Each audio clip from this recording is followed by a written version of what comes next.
Good evening, everyone. We're going to call to order the January 3rd, 2024 zoning hearing board meeting to order.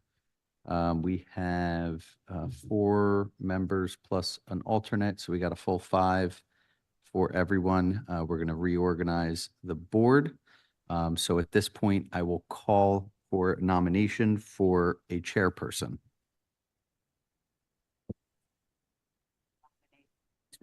I'll nominate Peter Solar to continue as chair. Nomination for Peter. Are there any other nominations? See objects. Hearing none, I'll ask for a vote for Peter Solar to remain the chair. All those in favor, please say aye. Aye. Aye. Any opposed? You vote for yourself? You can. All right. Congratulations, Mr. Chairperson. The floor is yours. Okay. Next up, we will take nominations for the vice chair position.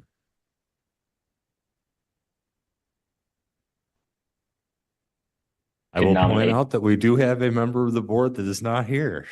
We can I'll nominate Jim for the vice chair. Are there any other nominations? Okay, is there a second? I guess we need a second for that? No. Okay. All right, all those in favor? Aye. Aye. All right, so James is now vice chair again. Looking for nominations for secretary.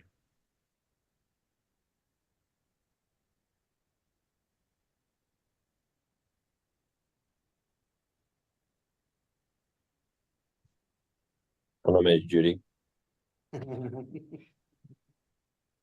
Well, you should have nominated somebody else first.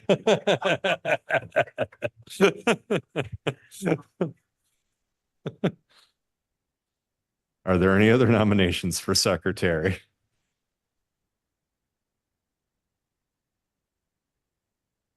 You had your chance. All right. All those in favor? Aye. All those opposed? All right. So Judy Rice is secretary. Next up is the appointment of our solicitor for this year. We have a proposal from Flager and Associates. Or Adam Flager. Is everybody in favor of continuing with the new proposal structure from them? I don't have a problem. I believe it was circulated, so. Yep. I'll propose we continue with Flager. All right. Okay. All right. And there was already no discussion, so all those in favor? Aye. Aye. Okay. Adam gets to continue to be our solicitor. Thank you. Appreciate the trust. Sorry, Adam. Us. This is the fun one. Come on. And the last one is the appointment of our court reporter. We received an updated proposal for the new year from them too, which was circulated for Ed McKenna. Let's nominate him, but any discussion? Nope. Okay, all those in favor? Aye. Okay. So we're through the reorganization now, and now we're going to scramble the appeals list for the night. First up was Appeal Z 24-2042 has a continuance requested to February 6th, 2024. Is there any comment from the board on that? No. There's not, we don't have a full agenda, I'm sure. Okay. Any public comment? Okay. All those in favor of, is there a second to continue to February 6th? I'll second. Okay. All those in favor? Aye. Aye.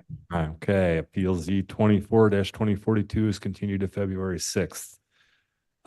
Next up, it's looking to reorder the appeals tonight because Appeal Z24-2043 should be relatively short, and in an effort to get him out of the room here quickly, we'll do that, and then we'll go to appeals Z23-2028. Any objections? Okay.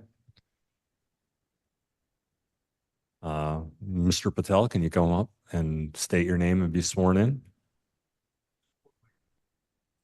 Make sure the microphone's on too. State and spell your full name, please. Ronak Patel, Do Ronak Patel. you solemnly swear or affirm the testimony you're about to give shall be the truth, the whole truth, and nothing but the truth? Thank you. Check to make sure the microphone's on. Yeah, it's on. Okay. All right, go ahead and explain what it is you'd like to do or what you're looking for here from the board. So on the property, in front of the easement that's there, we had arborvitae's planted because believe 20 years ago, we approached the board at one time, requested to have a fence put up. It was denied. We're looking to do that again this year. The plants, the arborvitae's keep dying for whatever reason. Does not look, not very sightly. We also wanted to put a fence up because of the increased traffic and visibility from the road. And we do have some people using the easement with motor vehicles as well. People are coming across with ATVs, golf carts, other things of the sort. Okay, I'm gonna take a step back here and have Adam read the exhibits in. Sure. We have the application as A1, two-sheet site plans as A2. The Bucks County Parcel and Floodplain Viewer aerial overview is A3. There's two Google photographs of the property/trees. That's A4. Aerial photograph of the property with the existing and proposed fence is A5. B1, proof of publication, B2, proof of posting, and B3 is the notice to the neighbors.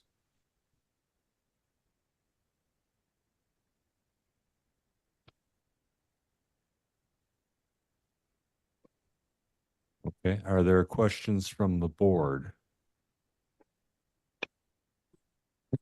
Quick question. Are there any other fences that would be considered like a front yard fence in that neighborhood? I don't know if Jim, if you're aware or?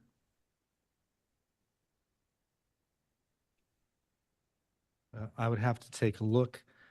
If you'd like, I can share the aerial photograph that shows site and the relation of this property to that. Just take me one moment.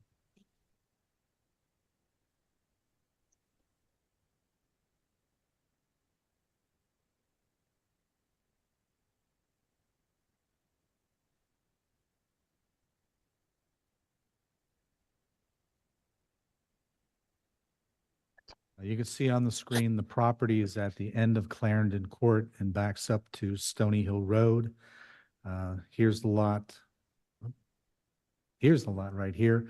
As Mr. Patel had stated, there is a row of arborvitae's there, and he would like to place a fence along that area and then extending up to the cul-de-sac here. There are other fences in nearby properties up and down the road. But in this neighborhood, this is sort of the end of the line for this road.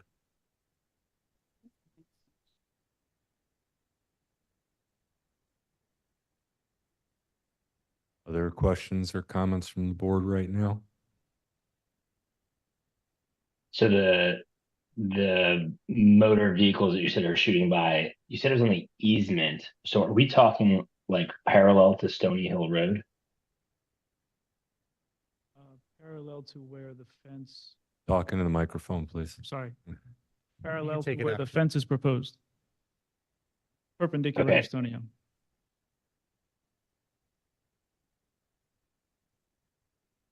Okay. Right where that, there's a white van that's sitting there in the cul-de-sac. Mhm. Right behind it, there's a ramp, and that ramp follows through to Stony Hill. That's the easement, right there. correct. Oh, I see what you're saying. Okay, so people actually drive through the cul-de-sac. Yes, there is two posts with a chain close to the Stony Hillside, but that doesn't stop anybody. They're driving cars through that area? Not cars, like ATVs, golf carts. um, Yeah, smaller vehicles.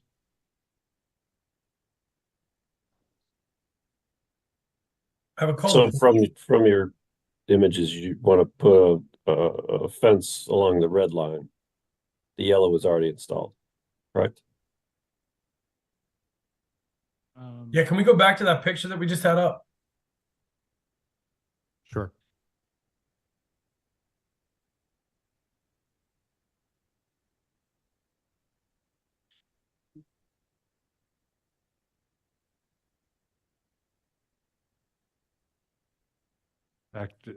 Actually, maybe putting in that proposed fence photo, because that I think seems to be, which is the same. It's still that same aerial photo, but it has the fence lot marked out.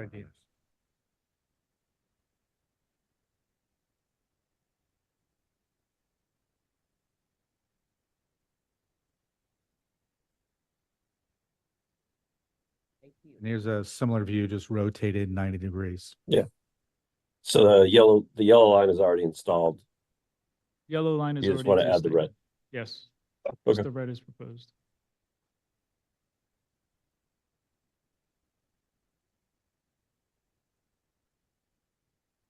What's the clarification on the rule that because it's on the front yard, we can't have the white 6-foot fence? Is that what the concern is? Correct. And that rule was recently revised. What's the setback versus height? No. That was for corner lots where we pushed it back 3 feet for every 1 foot in height you go up. And I think the other issue that's in question is the fact that it's an easement. Because we do have a stormwater drain on the other side. There's a swale. Well, would you, typically, if we were to go with you, would go with allowing a fence, typically what comes with that is a condition that you remove the fence at no cost if needed for the township to access the easement. If you're might as well ask it right now, are you amenable to that if that Absolutely. cuts to that point? Okay. Yes. You could actually see on the Google Maps photo that the arborvitae's half of them are dead. So just lending support to your point about them not staying alive. I mean, probably deer, but see what you're saying. Does the township have anything to say on this appeal? We're not participating in this. Okay.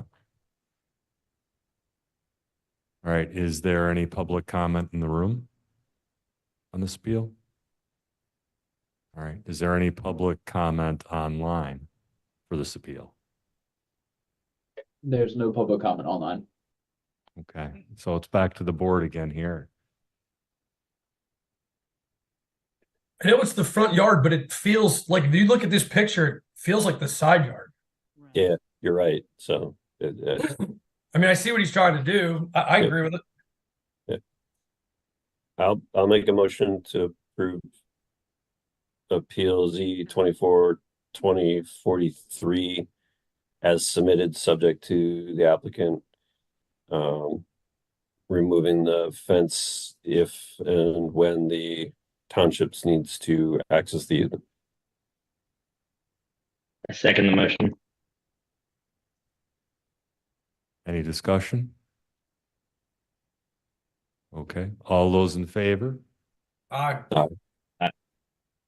Okay, the motion carries. If you haven't filed, you still have to do your fence permit with the township though, still. There's one filed now. I can approve it tomorrow, and then you can pay for it, and then you're good. Thank you. All right, next up is Appeal Z 23-28, and as that team gets up here, Adam, can you read the exhibits in? And We have the application as A1. We have the 15-sheet plan set as A2. We have the Rockwell Associates tree review woodland plot sampling dated January 24th of 23. That's A3. The revised zoning plan dated 9/19/23 is A4.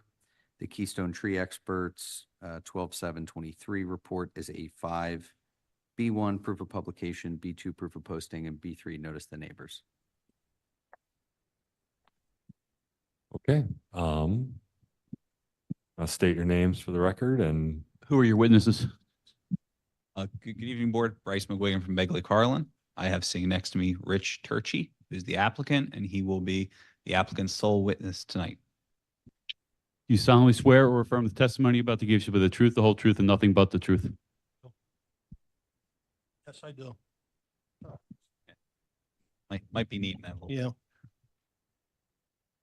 all right, go ahead and make your presentation. And if you would like to have them pull something up on the screen to be visible for the display here for people that aren't in the room, please let them know. Sure, I appreciate that, and I will be asking Jim to help me out with that in a minute. Good evening, Board. Bryce McGuigan from Begley Carlin here on behalf of Rich. Rich and his wife, Sherry, they're the owners of the vacant property located along Big Oak Road that we're here for tonight. The property, by way of reference, is 1.39 acres. It's currently zoned as part of the R3 residential zoning district. It's presently unimproved, and the land is otherwise covered in woodlands. The plan that we're here for tonight is to construct a single-family home on the property. Now, while Rich is a contractor with decades of experience building homes, this is not an investment. This is his own personal home for him and his wife, Sherry. As you'll hear in a few minutes, Rich is rather committed to the project and has done quite a bit outside of this context here tonight, which I would suspect an investor would not do in terms of going and talking to neighbors and trying to address concerns. But again, like I said, this is going to be Rich and Sherry's home. They currently live in Ben Salem, in a very nice neighborhood, but it does not quite have the sort of nature that you have here in Lower Makefield Township, which is one of the reasons why they purchased the property at issue. And it's one of the reasons why they want to build their home there. They do not want to clear cut the lot. They want to live on a wooded property, on a wooded parcel, something that has that nature in it. However, to develop the lot, you naturally need to remove some of the existing woodlands in order to facilitate building the home. The issue here is the actual nature and the scope of the woodlands on the property are causing certain problems for Rich, as we'll get into in a moment. Rich had initially a tree survey done by Rockwell Associates, who, from what we understand, has also done certain tree survey work for Lower Makefield Township as well. What John Hosbach, Hosbach, concluded in his report, he went out to the site, took a look at the trees, and essentially his commentary was that because these trees grew in an undeveloped and unkept sort of way, what you have now are a collection of very densely packed together, tall and thin trees. And when you start removing some of these trees, not only is it going to interfere with the tree roots because they're all intertwined of existing trees, but also when you have the outer trees gone, the inner trees aren't exactly able to cope with some of the wind and weather elements that they've been basically shielded from for decades of growth. So because of that, there's going to be some natural issues with maintaining those woodlands while in such close proximity to a residential home. So because of that, with that opinion in mind, Rich submitted initial plans, an initial zoning application requesting to preserve only 27% of the woodlands on the parcel when you need to preserve 70%. Obviously, since that time, I think I don't want to speak for Rich. He'll be talking to you in a minute. He's learned of the importance of the natural resource protection standards here in Lower Makefield Township. Rich got another tree expert to take a look at the property and to do a secondary tree survey. And he's basically tried to revisit his plans. So while the second arborist, who was Keystone, more or less confirmed the initial report that we got, Rich still, he understands the concerns of the neighbors. He understands the concerns of the township. So we submitted a couple of new plans. The most recent one has a preservation ratio of 56.4%. Now, again, that's the only variance we're requesting tonight, is we would like to preserve 56.4% of the woodlands on this parcel rather than the 70% that's otherwise required by the ordinance. Just to be clear, what this plan does, and actually, Jim, if you could do me a favor and put up the packet I sent to you earlier today. We'll go through this a little bit. Yeah, so what we're trying to do here is to strike a balance between developing the property, but also preserving what's on site. Now, what you're looking at here, which is page, is this page 2 or page 1? I can't tell. Page 1, sorry. This is the initial plan that we submitted. And as you can see, my terrible laser here, and I apologize for everyone on Zoom, you can see that it's basically the trees in this particular plan are taken back almost to the property lines. This was the initial plan. This is not the one we're here for tonight. This is what we initially submitted. And the goal here, even though you don't see it, we were going to take back the tree line to where you see it, but Rich and Sherry were going to reforest much of this additional area here with trees that are actually designed to be planted near homes, trees that are hardier, more robust, and can better withstand some of these elements and are safer. That was always the plan. But obviously, when they realized that certain woodlands protection standards were in play, they have retained their arborists. They've looked into it. And now we're on to plan B, essentially. Jim, could you go to the next page for me? Thank you very much. This is what we're here for tonight. As you can see, the tree line is what I'm tracing to the left and then to the rear and right of the plan. It's contoured to the site. And essentially what we're proposing here is only to remove the trees that are absolutely necessary to actually allow us to build Rich's home. And as you'll see, for instance, the front, the trees are removed because essentially you need that space for the underground stormwater management system. You need it to build the driveway, and you need it for this parking area. Proposing to be able to park 3 vehicles here. Obviously, the property's right on Big Oak Road. There's not a whole lot of street parking, I would say. So you want to have as much off-street parking as possible. So we're trying to be reasonable and strike a balance. To the rear, we have a small in-ground pool, and we have a little backyard. This area that I'm showing to the top left is the connection to the sewer, where there's a sewer easement to the rear of the property. Again, obviously you can't have trees too close to where you're connecting to a sewer main. Could be a problem, from what I've heard, involving backups and whatnot. But again, the point is we are trying to strike a balance between Rich being able to build his home, but also keep this lot wooded in nature.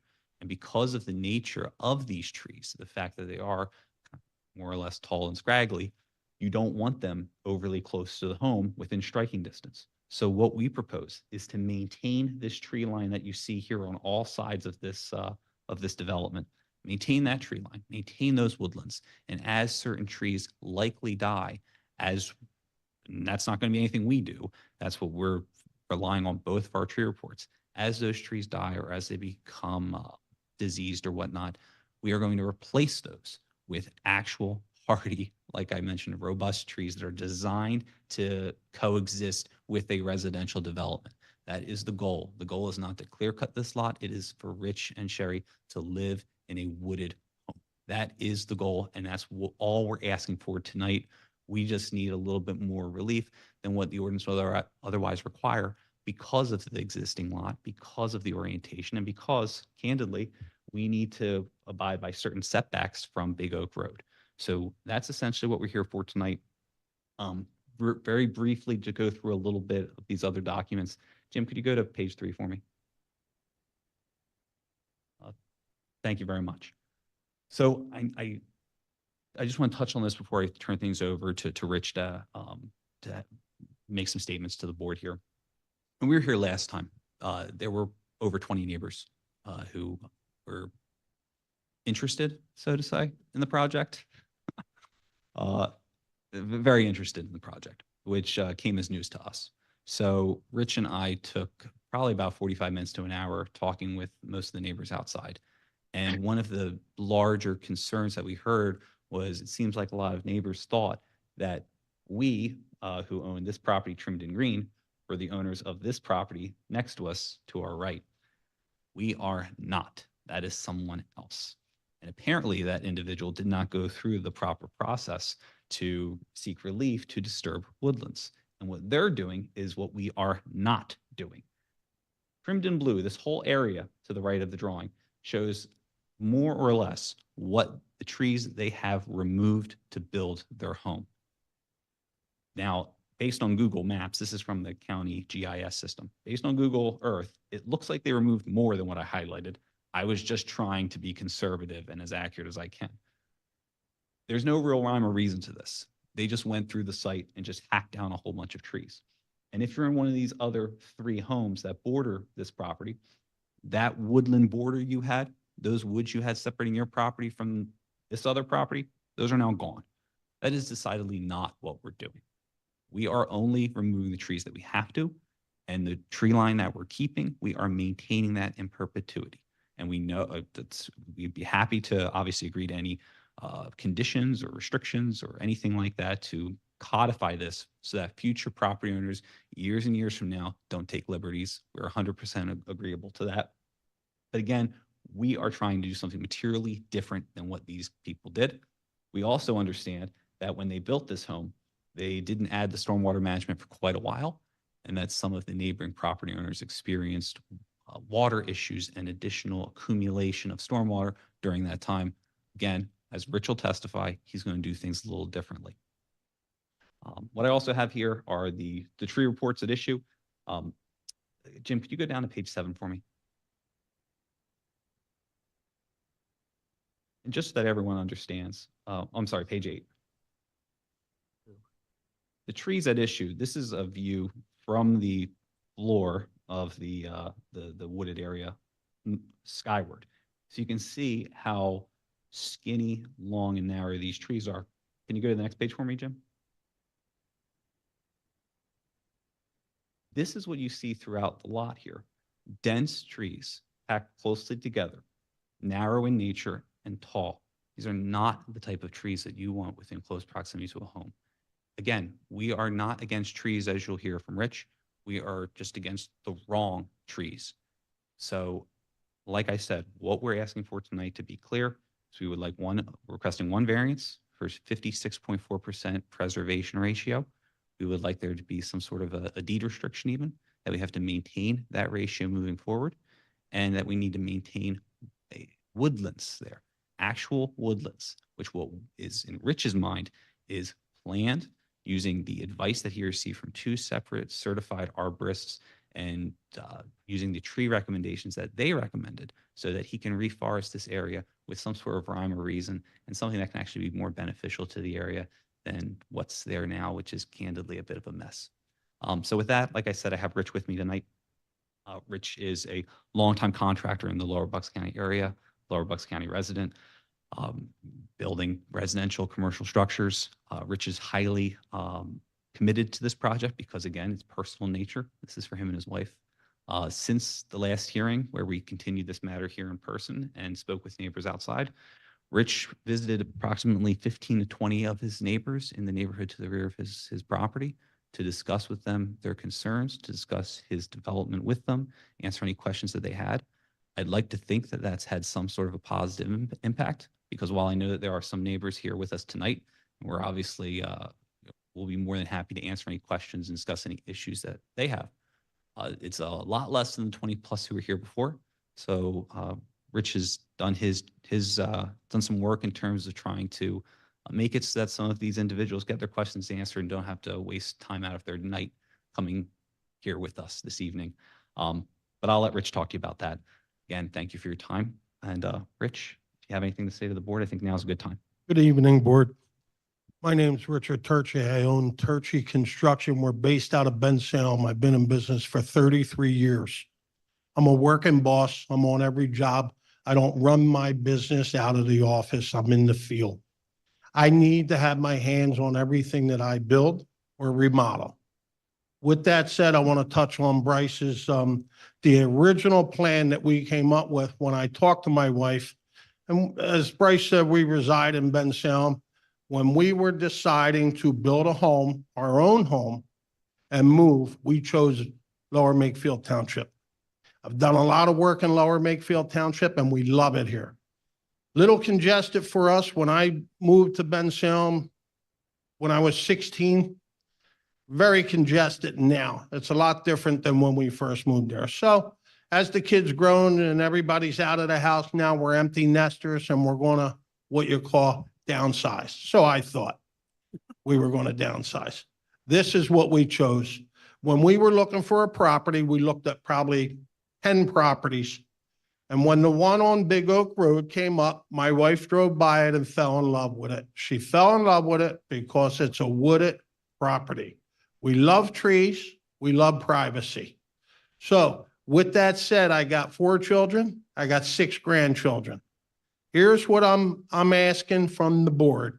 I'm asking for a 14% relief in the name of safety. So this is very dear to my heart.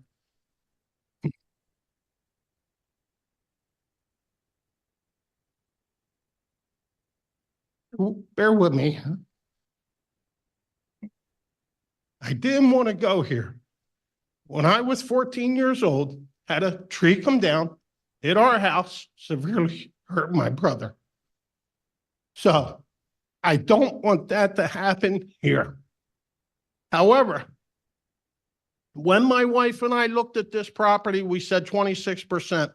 We were going to go and take out all these trees that are called sweet gum, very nasty tree, dirty tree.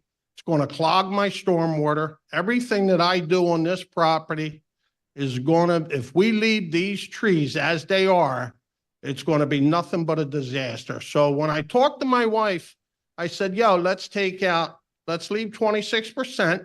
We'll have our landscaper and our arborist go in and we'll try and preserve what's left, trim them, do whatever we have to do to save them. And we were going to plant other trees in their place. After looking at the limit of disturbance, and I seen the kickback we were getting from the neighbors, and rightfully so, I get it.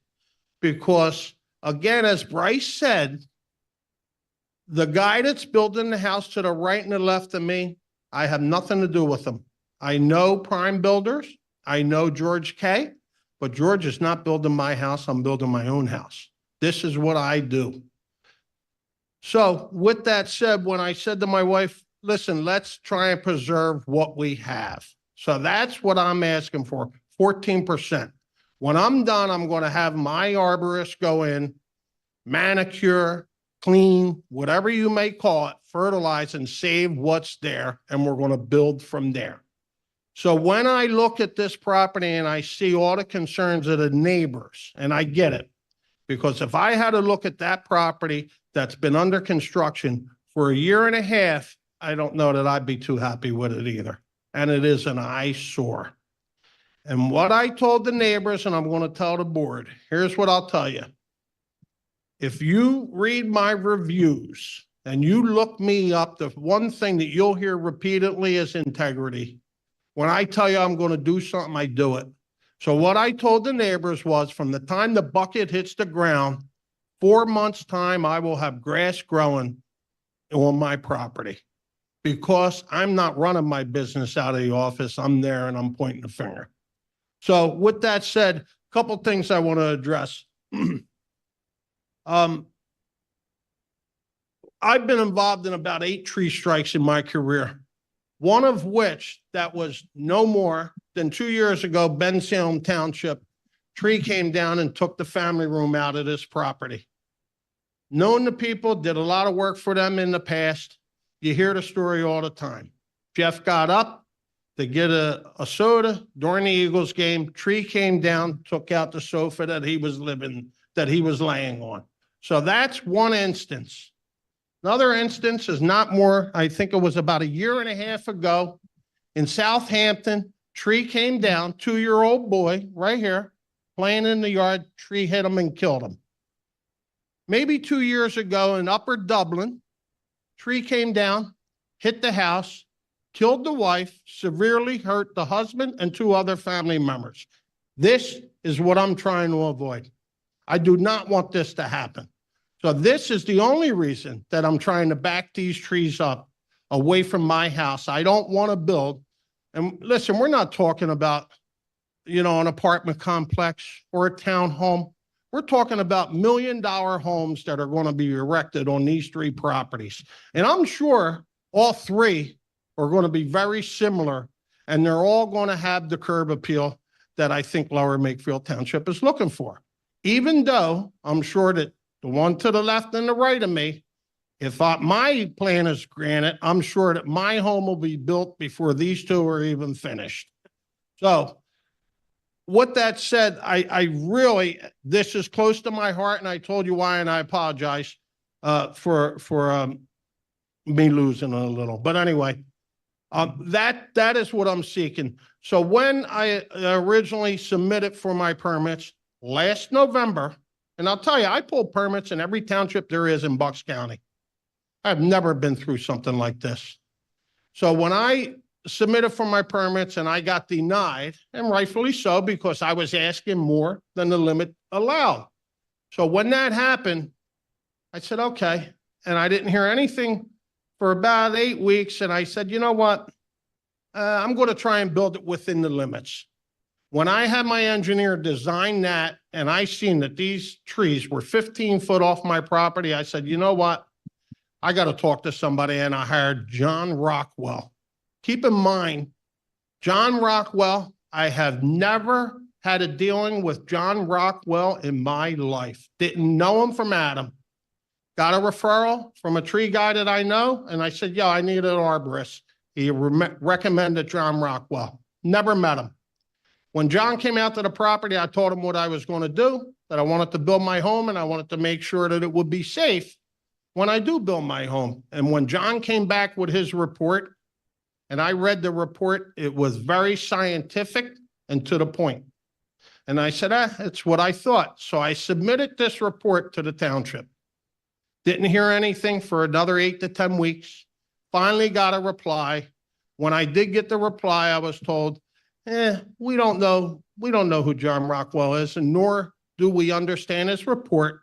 So we're going to discredit his findings.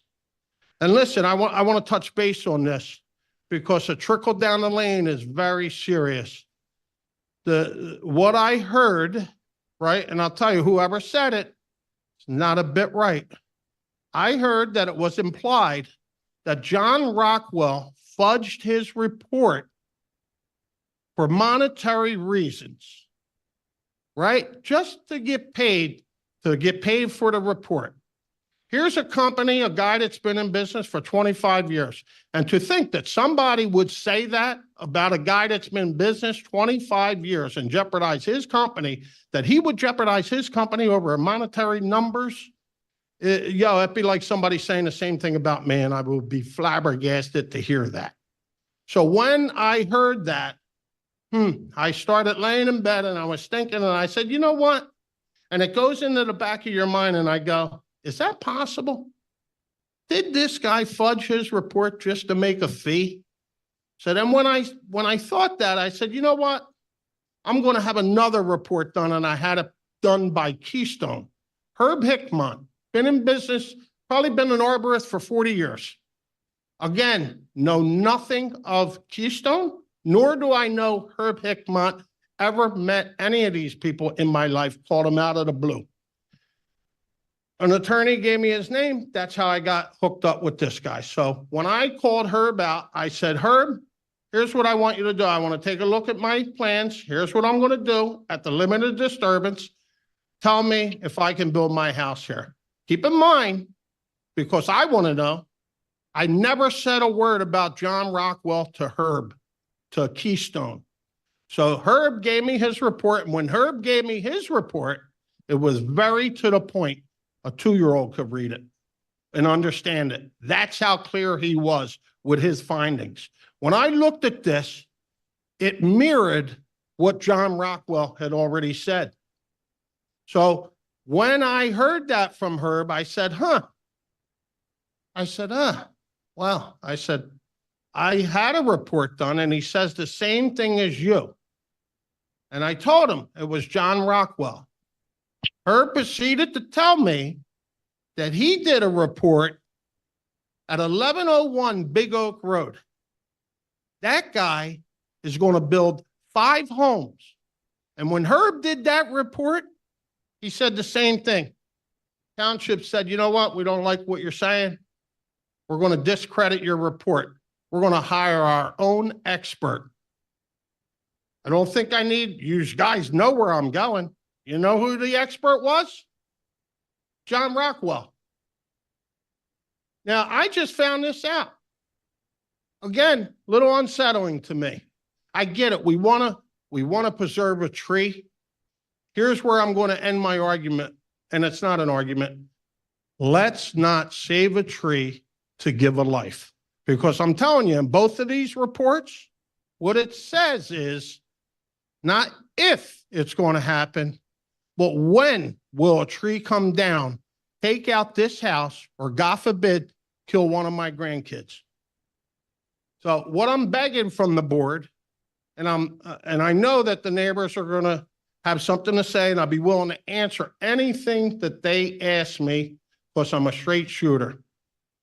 Please grant this for me. Let me build my home, right? I want to touch on the neighbors. When I was here last time, all the neighbors said, numerous, we've had, and this is what they said to me, we've had water problems for 20 years. Numerous. And I said, I said, so what do you think's happening? You think by having these trees, it's helping your water problem? Because it didn't help it for 20 years. You know what's going to help your water problem? All 3 of these homes are going to put in storm water management, where the township is going to tell us where to divert this water. And if I had to guess, it's going to be diverted into these basins. It's got to help the neighbors. It has to. Because even though, if you think that a tree is stopping water from going to your property, it's going to go into the storm basin, so it's got to help them. So with that said, I'm going to rest it at that, and I'm asking the board, please grant me my 14%. Let me build my house. And when I'm done, trust me, this is going to look like a wooded lot. And I get it. You don't want me to come in there, clear cut this. People drive by and go, oh, they took this beautiful wooded lot and they lopped it up like the guy on the corner did. That's not what I'm looking for. So please grant me my 14%. That's all I'm asking for. Thank you. That would conclude the applicant's presentation with one minor revision here. It is not a 14% variance. It is a 13.4%. Little under that. 13.6. Oh, darn. I was trying to make it sound better. No, thank you very much. Sorry that took a little while, but we feel like it's important to get some of these facts out, and Okay. appreciate your time. All right. Well, I believe first up, we'll let the township make their presentation, because they've stated that they want. Yeah, thank you, Mr. Standard. Chairman. Just a few questions, Mr. Turchi. Yes. Mr. Turchi, thank you for being here tonight. But as an aside, Mr. McGuigan, I did write down deed restrictions, one of my questions. I may ask some questions, either of him or you of that at some point here. Yeah. Just a few questions, Mr. Turchi. Obviously, you knew when, as a builder, you knew when you went in that the zoning area was an R3 district. Is that correct? When you Correct. looked at this, and under the applicable zoning ordinance, this has actually the lowest percent of resource protected percentage of any in the township. You aware of that? No, I wasn't. Okay. Just so you're aware, 70% is the lowest according to the table in that particular applicable ordinance, depending on the zoning area that you're in. So, and obviously you're aware that there were woodlands. That's why you wanted to buy there. Is that correct? Correct. All right. Now, I know as a contractor, you work with numbers all the time. Percentages are based on numbers, right? You have to have a number from which to have a percentage to work against. Is that correct? Mm-hmm.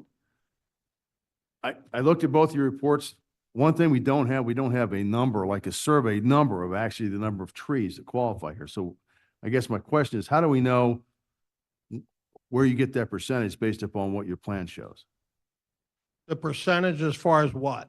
The number of trees, There's 248 trees on that I property. saw that in the first report. Okay. Mhm.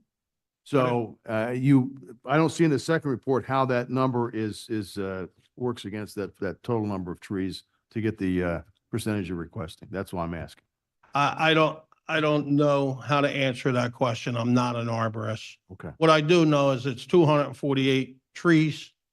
And even if we stayed within the 70%, it's already been approved. Where the house goes, those trees come out. So how do we know, right? And you're right. How do we know that 130 of those trees are not in the area where the house is? And whatever the remaining balance is, the perimeter of the And outside. I guess that's what I'm struggling with is how you get to that number. I'm not, Well, I don't but- expect you to answer that necessarily right now, but just so you understand, that's one of the concerns we have is how we get to that number, based upon what that survey shows, okay? Just so Yeah. you understand that. I'm not going to talk about, Keystone versus Rockwell or anything like that. got you. There's nothing that we had to do with that here. I'm not. I got you. Yes. Understand where you're coming from with the other Yes, stuff. I do. Now, your attorney mentioned a possibility of a deed restriction as I'm looking at this, and again, this is just something to throw out and perhaps to discuss in more detail during the course of this hearing. But perhaps with a consideration of a deed restriction that would outline with the survey as the actual tree line that we're talking about here. I guess there would be some way to determine that. Would that be something you would consider as an agreeable option for this? To have the tree line, Established as with a deed restriction attached to the deed actually, so that shows exactly the delineation of the tree line that you're talking about where the limits would be to address your concerns. but so also address- break that, go ahead, Bryce, break So- that down for me. Maybe Your plan, A5 or A4 Mm-hmm, shows the outline of the tree line. correct. Is that correct? Yes, So if that would be attached as a deed restriction to show a delineation with that on the plan, if that's the final plan that's agreed to by everybody, as the outline of a deed restriction that could not be invaded by anybody, whether it's you or any successor owners of the property going forward. Is that something you would agree to? sure, I would agree And to that. again, consult with your attorney before we do that, but I want to, that's why I had to ask the question. And no, that's definitely a condition that we would agree to. And essentially, Rich, to say it a different way, you would agree that the tree line in our plan that we presented with the 54.6%, Mhm. 56.4% rather, sorry. That tree line, you would maintain that in perpetuity. And if any of those trees died, you would agree to maintain that area as woodlands. You would consult with your arborist, plant something else there that makes sense. And in perpetuity, you and future owners of the property would agree that that area you're showing on the plan would be maintained as woodlands. And we would put in a deed restriction. We would sign that, we'd record it. So that way in the future, even when you're long gone, I know you don't want to think about the day. Mhm. When that happens, future owner of the property, they would be bound to maintain that as woodlands. So that way the lot will remain wooded in the future and forever. I'm sure that I would discuss that with my wife, and yes, I don't see why that wouldn't be a problem. Okay. However, and again, I like to put everything in layman's terms. So what you're saying is as trees die off, a tree dies, I have to replace a tree? Along that tree line, at least to maintain that, yes. The That'd be tree my- line that'd and be my everything there understanding. backwards? Because that could be a lot of trees. First of all, Yeah, yeah. you would have to maintain it as woodlands. So let's say 3 trees were to die or 1 tree were to fall down, take another with it. If you wanted to put 1 larger, more lush tree there instead, that probably, I'm sure, would be acceptable. The point is you need to maintain it as a wooded property. Yeah. Yeah, I don't see why we wouldn't agree to that. And that's, again, if that's something need to work on, we could work on the specifics for that. Now, just a few more questions. You mentioned both the Rockwell report and the Keystone report were essentially in your eyes the same. However, after with the Rockwell report, you requested a relief of much larger percentage, and with the Keystone report, a much less percentage. So I just want to point out, regardless of what the reports say, how similar they are, you recognize that there's a lot of room for a variation of what your relief requested. Is that correct? I do, Okay. yes. All right. However, when I looked at both of those reports, both of them said the same thing, Okay. that all the trees were basically bad, decaying. A lot of them were dead. That's what both reports said to me. But when I looked at that, I said, that's what started raising my concerns about a tree coming down and hurting somebody. When I seen how bad the trees were that are on the site. Now, you recognize Mr. Majewski, the Director of Community Development? Absolutely, sure. And I you've know had Jim. some conversations with him about the. plan, Absolutely, right? yes. Now, as part of that, did he offer to you that if you adjusted the layout of the house, that you could actually meet the ordinance requirements for resource protection?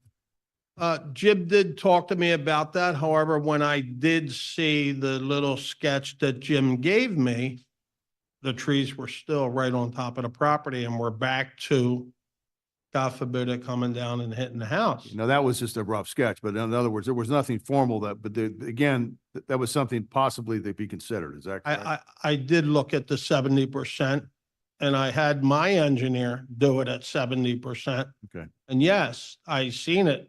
But again, when I looked at that, it brought me back to these issues. Okay. That it was close to the house. And yes, I'm not telling you that we can't build the house within the limit of disturbance. I'm not going to argue that we can, but you're going to have a tree come down and take out the house and God forbid kill somebody. Now, and to that point, as part of your discussion with Mr. Majewski, did he also indicate that even after the property could be built, you might have the opportunity to remove trees as part of that process to show that the township, that there are dead and decaying trees that aren't worth keeping? Jim did say that to me, yes, that All right. if we were to build it within the limits and we found that a tree was dead or dying, yes, that we could take that tree down. Okay, all right. I think that's all the questions I have right now. Thank you.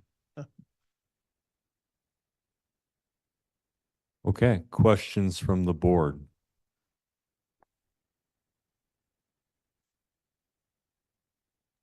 Can we just clarify on the percentage? Is that like the square footage of where trees are located, or is that the number of trees? It's the square footage. It's related to the ratio on the property by area. So if they do what they said, if they want to trim the trees back, I mean, if you saw the pictures of those trees are not growing. I'm sure the arborist said it in some part of the report. They're not growing to their full potential. If they went through and thinned it out and cut it to the lines where they're proposing, technically they would have a better, more thriving property, as it is. I mean, like you said, those trees, like you said in the beginning, the trees are just so overgrown and so on top of one another. They're just, it's an unhealthy situation. I see this situation as making it a healthier piece of property, actually. We would agree with that.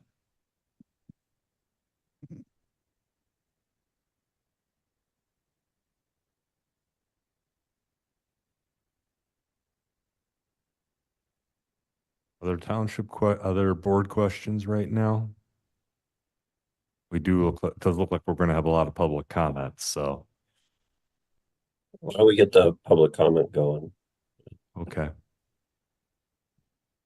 All right, we'll start with public comment in the room. You come up to the microphone up here, state your name, your address, and if you're requesting party status. Or if you're just here if you're commenting on party, that's it. Are any of you here to talk? Go ahead and come up. And if you're stating party status, you have to provide us a reason, like you're within the notice range you got from us, or a particular reason why you're requesting party status gives you. I'll let Adam explain it. You get legal rights. So you're technically a party to this application and have appellate rights. If you disagreed with the decision, could appeal it, things like that. You can still participate without that. You can still give comment either for or against or neutral, or ask questions without asking for party status. If you do want party status, ask for that and just specify that as well. And then just state whether you are opposing or supporting or neutral on the application. So we have that for the record as well. Thank you, board members. Good evening. My name is Corey Rand. I live at 165 Aspen Road. Is the mic on? I believe it is. Can everyone hear me You okay? need to Be sworn in. I just. Sure. First name is Corey, Cory. Last name Rand, RAND.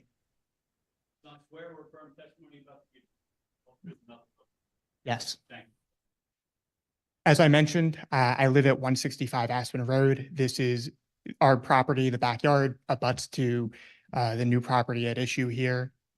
Just to confirm, we will be requesting party status and are opposing this application.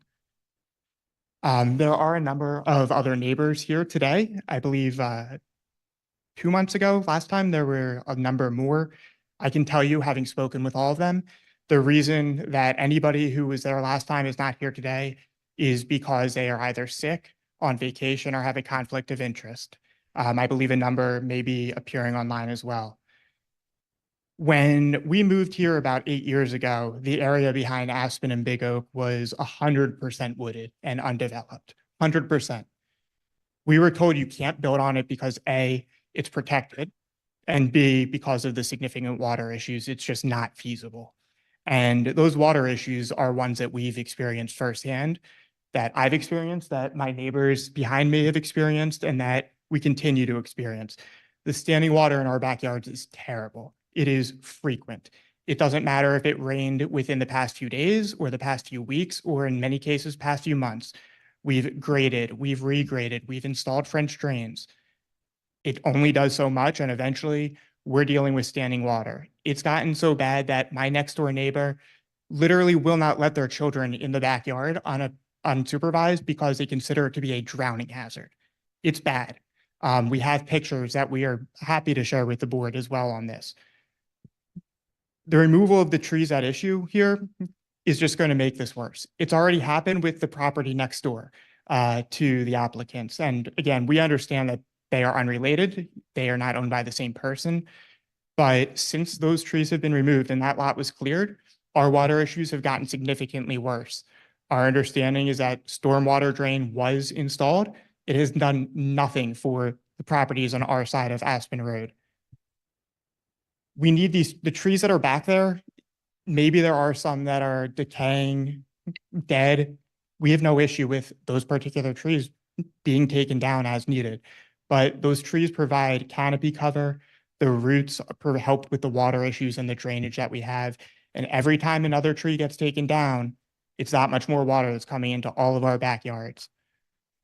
That's obviously the main reason. I think that a lot of the neighbors on Aspen Road and surrounding properties have vocalized their objections here, but it's also just a general detriment to the character of our community and the surrounding properties. When we moved in, again, everyone had a beautiful green space. And if you looked out the back of your house, you cannot see into somebody else's house. That's how every property on Aspen Road, at least on our side of the neighborhood, is. If you look out, you don't see another house. That was the case until the other house next door behind us, again, not related to them, came down, and now all we see is piles of dirt, an empty house, and overgrown weeds that are taller than me. It's greatly impacting the aesthetics of our neighborhood here. At the end of the day, though, the question for us is, can this property be developed while still preserving the beauty of the lot and the bulk of its natural resources? That's the reason for our ordinance. That's the reason that we have the 70% preservation requirement. And I haven't seen anything, and we've reviewed the reports, we've reviewed the plans, we've listened to all the testimony.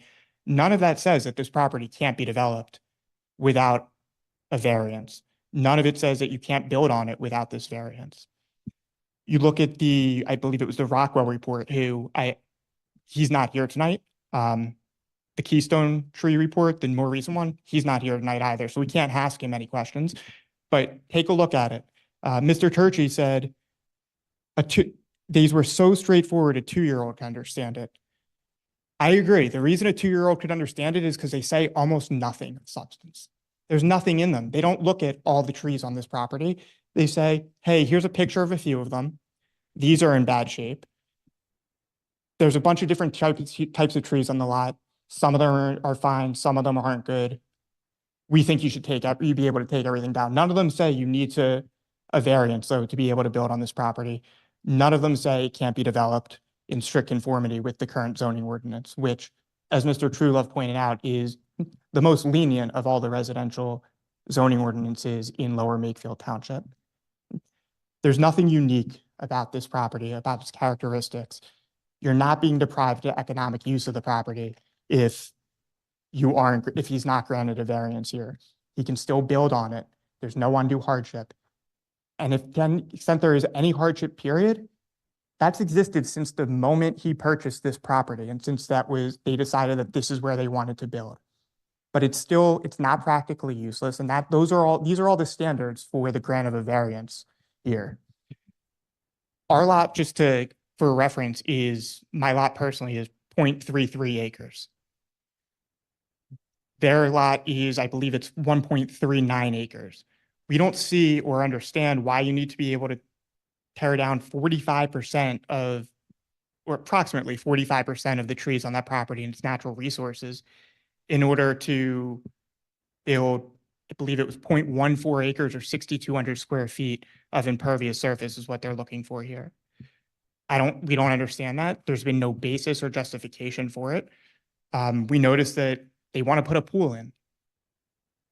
You're not entitled to maximize the profitability. If you want to put a pool in, why are you building in the most heavily wooded lot in Lower Makefield, or one of the most heavily wooded lots? Any hardship here is self-inflicted. I have nothing against Mr. Turchi personally. I have nothing against him professionally. I believe that he is I have no reason to believe he's anything other than a wonderful construction professional here. But this isn't a matter of whether I like this person or not. And frankly, he mentioned a sad story about somebody who was injured when he was much younger, which is absolutely terrible. We wouldn't wish it on anybody. But why are you building and trying to build in a property that has 240 something trees on it if you're worried about trees falling down onto the property and it's that big of an issue? It doesn't really add up. It doesn't make sense. Either way, I believe they initially asked for a 72.4% disturbance. It's been reduced to now 44.6. There's plenty of space on this lot to build regardless. The report, it doesn't say all the trees. None of them say all these trees are bad or dangerous or decaying or hazardous. The most recent one says many of them are. I don't know if many is 5. I don't know if it's 150. I don't know if it's 220. We have absolutely no idea. At the end of the day, the burden here is to prove that the justification for a grant of a variance, including the showing of undue and unnecessary hardship, that's the burden on an applicant seeking a variance like this. And respectfully, we would say that that has not been done here. Thank you. Thank you. Next. Oh.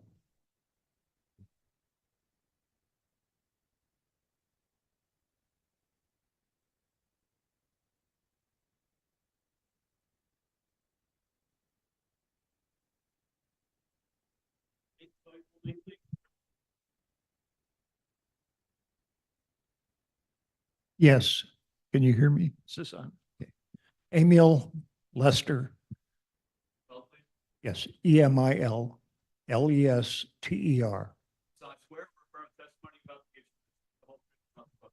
I do. Thank you. Welcome.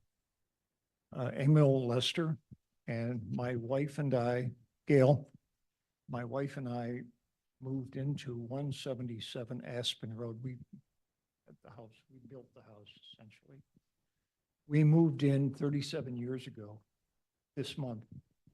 And can you hold the mic up a bit more? Thank you. It's hard to hear you. Mr. Tugi mentioned that he and his wife loved the property. His wife, I believe, drove by, saw that property, that wooded property, and said, "This is where I would love to live." My wife and I did the same. We were shown that property. The house was not there.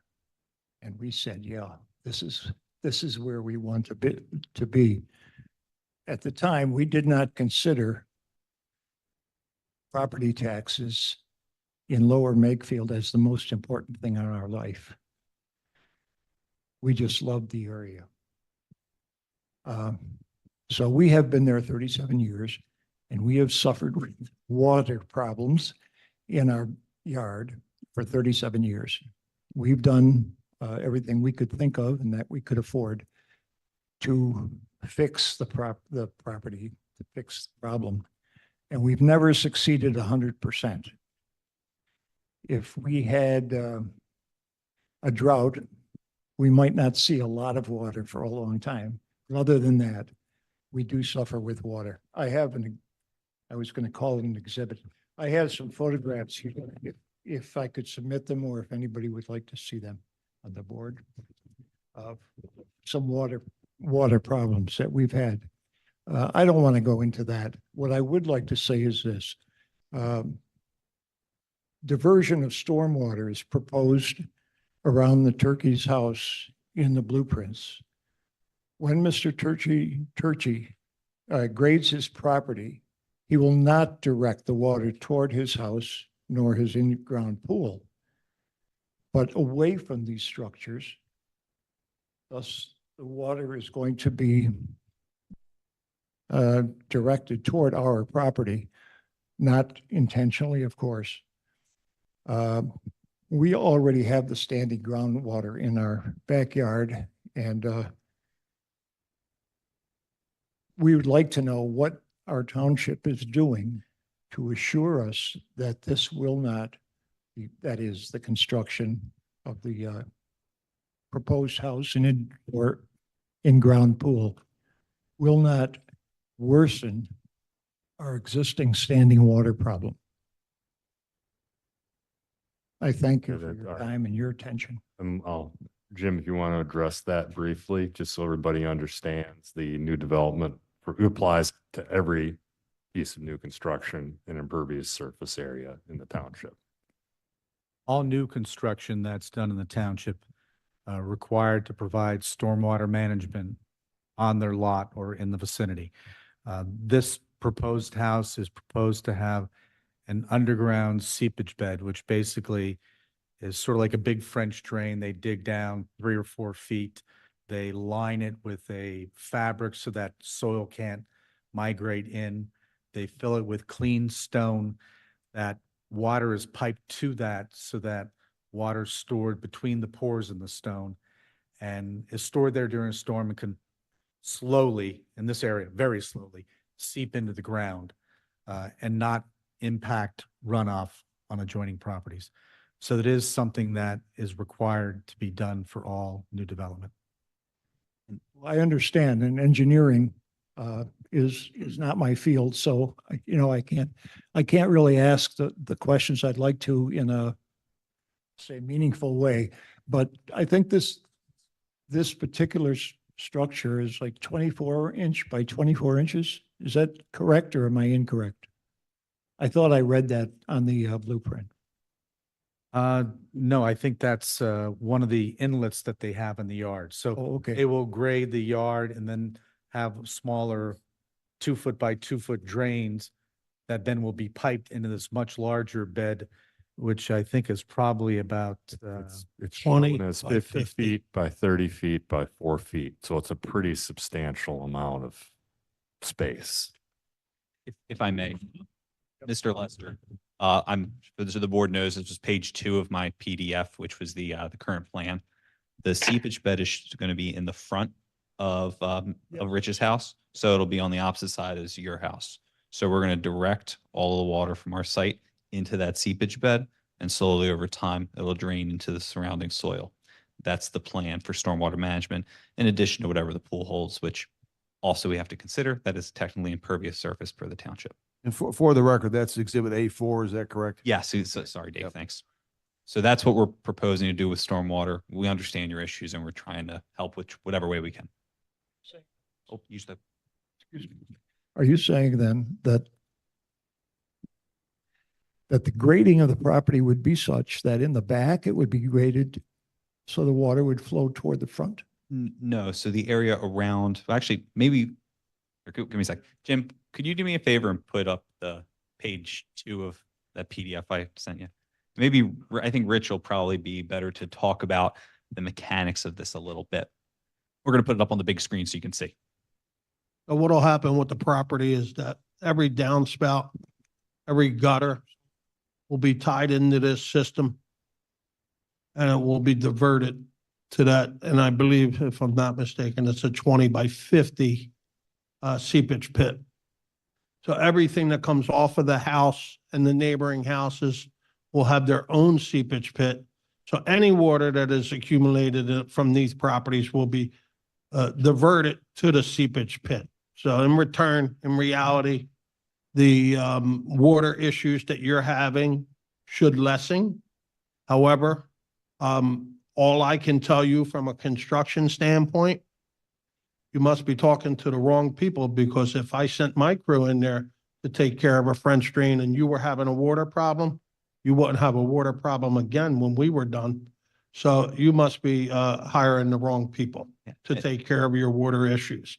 Because if I had water issues in the back of my property for 20 years, I would make sure that we hire the right contractor to do it. And we're not talking about a landscaper coming in here, digging a 12-inch trench, putting an 8-inch pipe in there surrounded by stone to divert water. So it is fixable. That's what Thanks, Rich. Yeah, so Mr. Lester, real quick. So there's going to be, no, it's tough to see with my little laser here, but there's going to be all the gutters are going to drain into here, and there's going to be inlets along the ground that will also drain into the seepage bed. Along the back, there's not as much development there, so there's not going to be as much in terms of inlets and redirection. But, you know, like I said, all the areas where we're adding the concrete, removing the trees, that will go into that seepage bed. The township has ordinances, they have requirements where even if we receive relief tonight, if the zoning hearing board, if they say okay, and we cannot make this situation better than it is today, then we can't put a shovel in the ground. We can't build a thing. The township has to review the plans we provide. The township engineer has to review the plans we provide. If we can't satisfy those ordinances, doesn't matter what happens tonight. We can't do a thing. So you don't have to take our word for it. You're paying as part of your taxes, the township engineer, to make sure that Rich sticks by his word and does what he says he's going to do. I'd like to clarify something.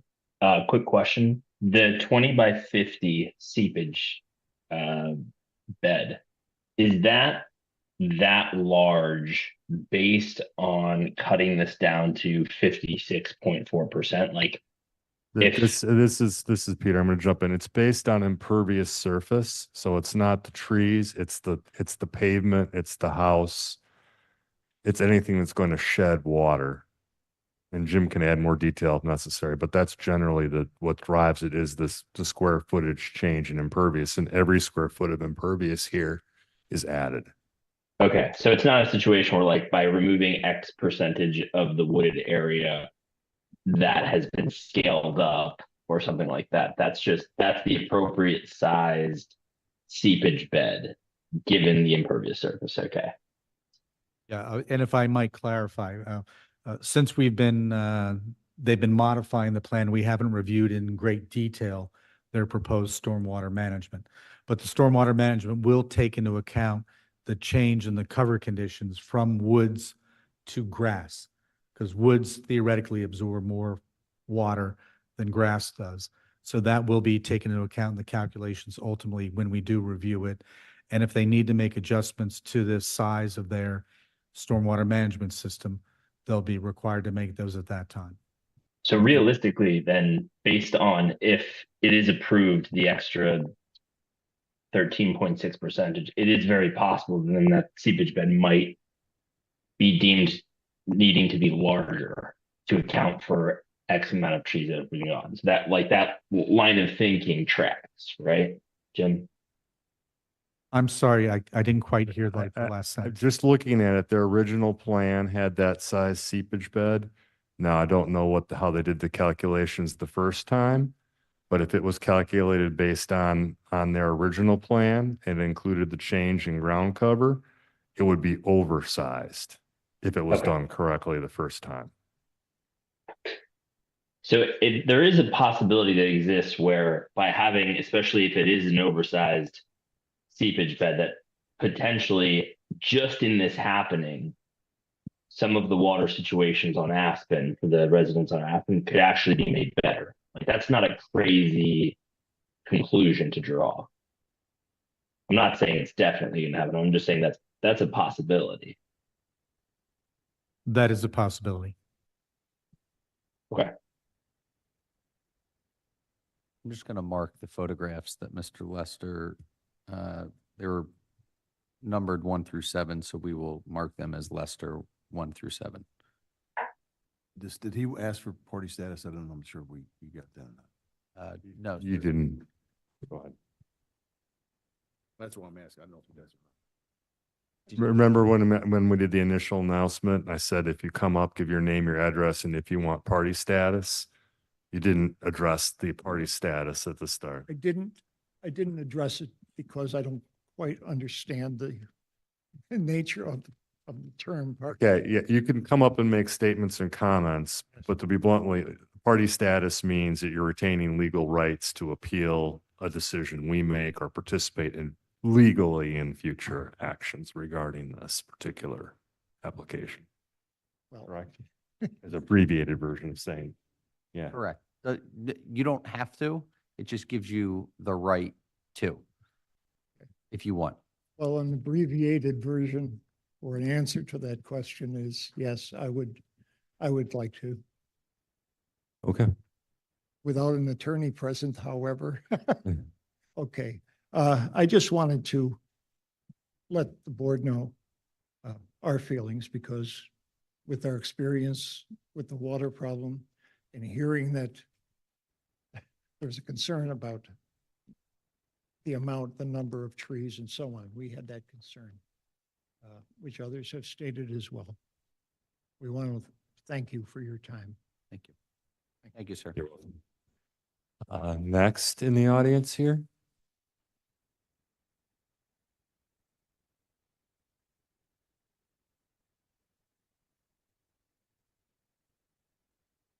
Taller than I am. Okay, can you hear me? I'm Susan Zimmerman, Susan Zimmerman. Yes. I live at 189 Aspen Road.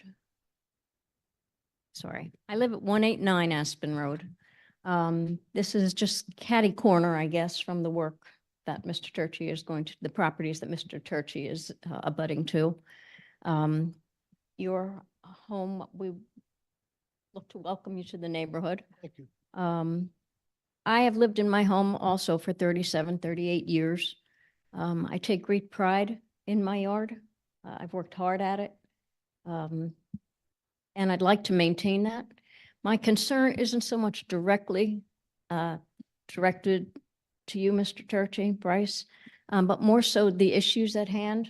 The property behind me, I understand to be the third parcel that has been purchased and will be developed.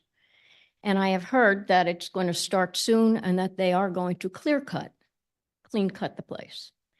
I don't know if this is true. So my question, I guess, to the board, to those present here is, do the same restrictions, the 70% preservation and all the other regulations pertain to this new property?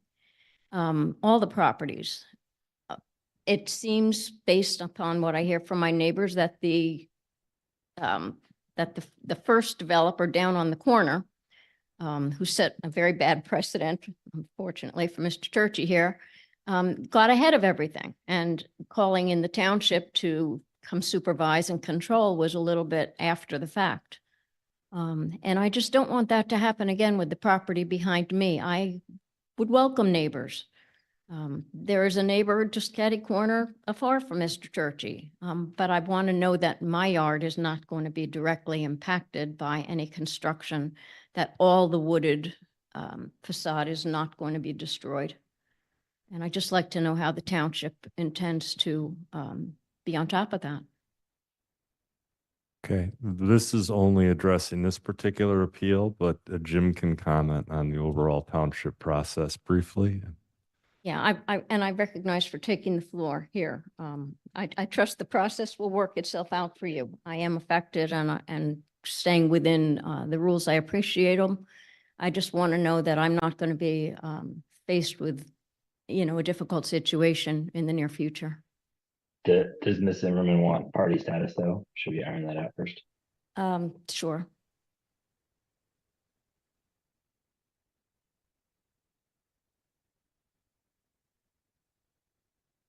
The third property has submitted a building permit and is currently under review. That was rejected for a number of reasons. And they're still working on trying to make that comply with the township ordinances. Okay. Going through the process. Which would include the Woodlands ordinance and the 70%, correct? That is correct. Thank you for clarifying that. I guess that's all I have. Thank you. Anybody Ms. else? Zimmerman, can I just add in? So it seemed like you were most concerned with the property behind you. Based on what you've heard today about this property, do you have any feelings towards it? She already walked away. No? All right.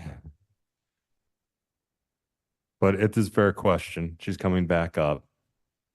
I'm sorry, could you repeat the question? So you addressed the property behind yours, and this is obviously somewhat diagonally situated, but how do you feel based on what you've seen today and heard about this type of development? Like, do you have a stance? I think it's important to hear how all of the neighbors feel. So I appreciate all the neighbors' concerns. My yard is sort of at the tip of where the water accumulates. And over the years, I have done the best I can to direct the water to go downstream, and we all have some kind of a little swale or something. It has been worse since the far corner lot was developed for whatever reasons. I've also lost trees on my property. I also have a stand of about 8 to 10 hickory trees just upwind of me. Not hickory, sweet gum, just upwind of me. So I am in favor of taking down every sweet gum within miles, within reason. I would welcome neighbors, but I do believe that there is that we need to be within limits. I would like to believe that Mr. Turchi is what he says he is, that he is looking to move on to a wooded lot and not take advantage of situations here. But we neighbors did move in with some kind of suggestion that it was wetland, it would not be developed, that, we selected our property because my husband and I selected our property because it was unlikely to be further developed. If that's not the case, well, that's what we've been going on for all these years, but I'm just going to trust the process at this point. Does that answer the question? it does. Thank you, Ms. Zimmerman. All right. Thank you. Good evening. James Folds, James Foulds. I live at 1479 Big Oak Road, across the street from where they're building. Yes, I do. My concern is that my property does not touch theirs. I am across the street. But the questions I have for the township and the board, there is a right of way from the edge of the road to where the houses are being built. Is this correct, Mr. The director, the community development? Majewski. Yeah, you can go ahead. okay, Jim. Yes, there is a right of way. Okay, now the house that is prior to theirs down the street is all sweet gum, real thin trees. The other day when it was windy, they were touching the high tension wires. Now, is this if you're on your property? On my property, right looking across the street. Right, that to the there's right a or to the 12-foot, left? there's a 12-foot section there of none but junk trees. That is in the right of way. I've got Pico or whatever, and they were swaying back and hitting the high tension wire. Did not cause the electric to go out. The question I have for these gentlemen, are you going to remove all the trees in the front where the right of way is? So we're going to remove, if you look at our plan here, and again, I'm holding exhibit A4. Everything here to the very front, Right. those are going to be removed, but there will still be some to the sides. What about, you mean from the edge of the road back, you're going to remove everything? No, that's only in the front. See, that's, The edge of the road's not our property. I understand. That's the right of way. Mhm. That's what I'm saying. It's going to cause problems in the future. Okay, the trees have come down. There are dead trees in that right of way. Okay, I'm not against trees. I understand that.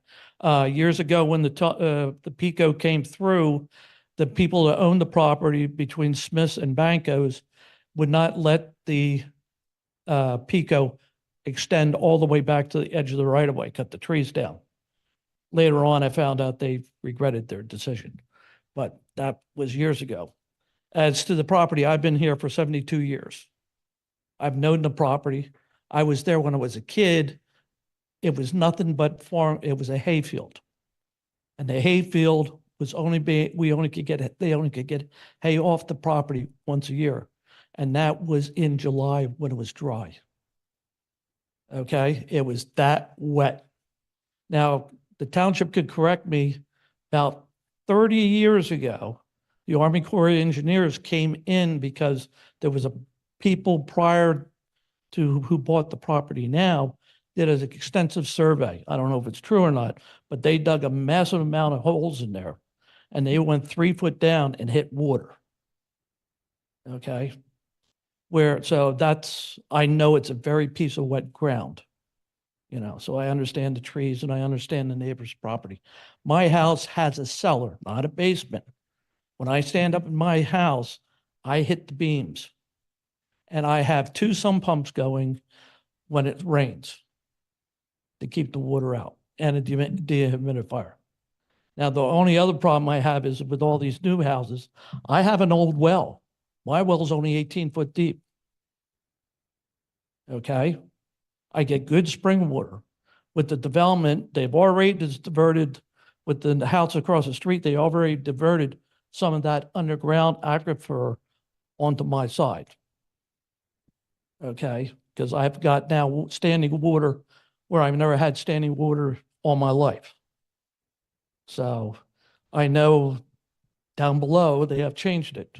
And I know when you go down 6 feet, you hit none but clay. And, everybody in the township, it's tough. And, with the pervious surface and all that. So that's it. That's what I'm more concerned about, safety along Big Oak Road.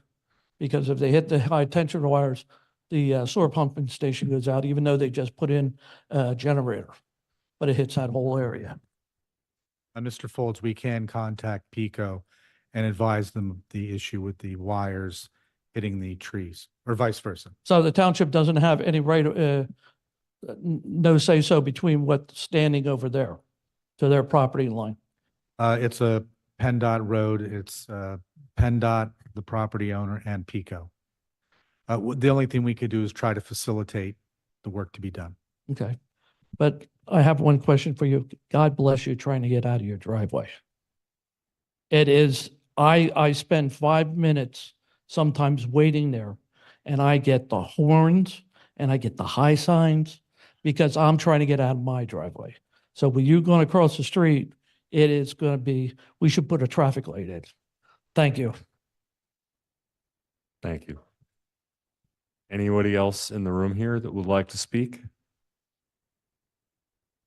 Online. I do have one caller on the line. Okay.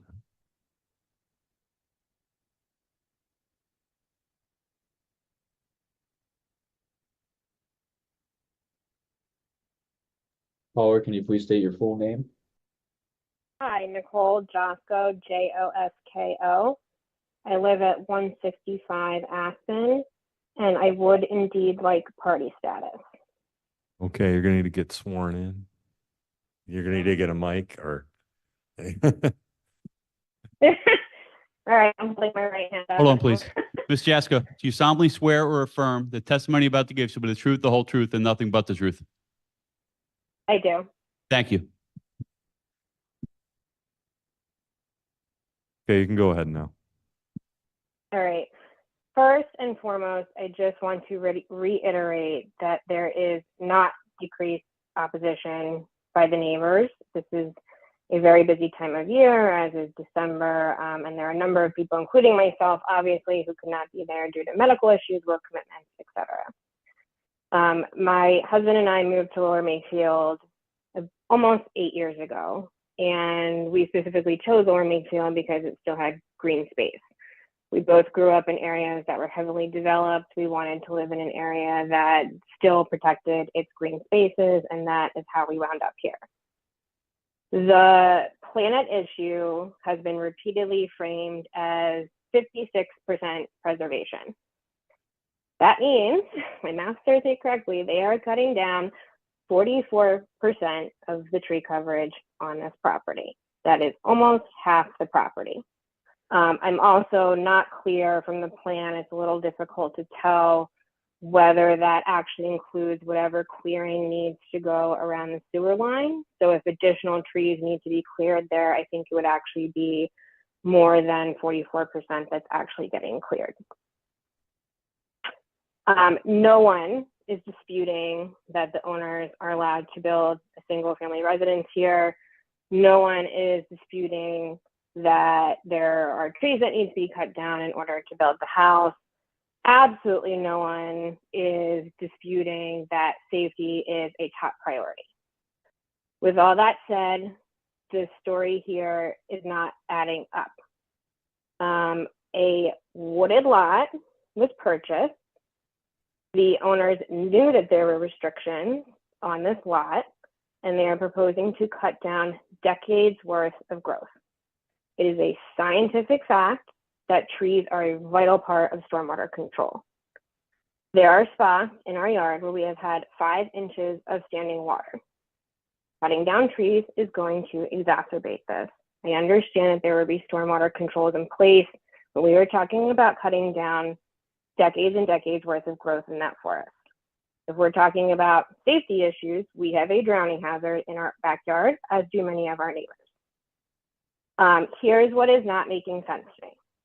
I am an environmental lawyer. I'm not a real estate lawyer. I'm not a zoning expert. But from the case law that I've read, it's pretty clear that a zoning variance should be granted if the property cannot be developed for its intended purpose. So in this case, a single family residence.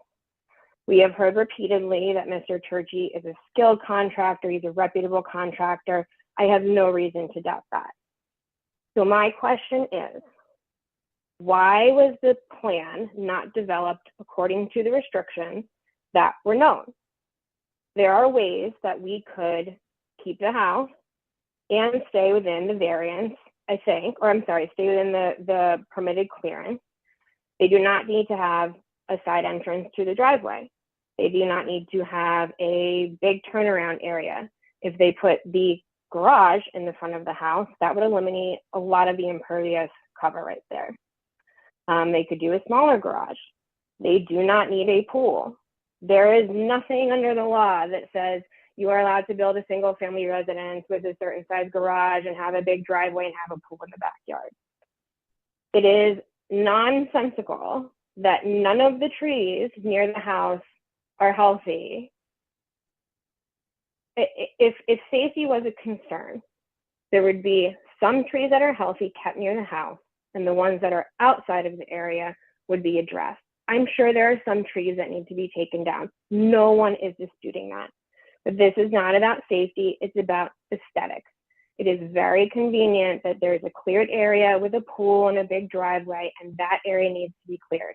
If we get rid of the pool, if we get rid of the big driveway, if we get rid of the side entrance, I do think that they could keep a buffer, the same buffer is currently proposed, to the same distance between the house and the tree edge, if they get rid of those things. It just doesn't make any sense. The lot had restrictions when they bought it. They knew this. They should have worked backwards from what is permissible.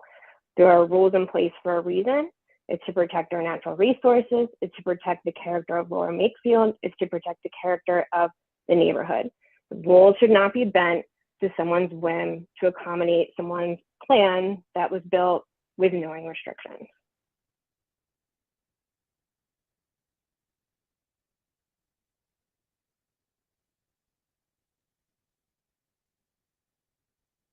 This kind of makes me think of a question. This is probably more directed towards Jim. Again, sorry, Jim, for peppering you, but you had done a drawing that was, in some way adhering to the 70%, right? Kind of, I believe it was Nicole who was just speaking.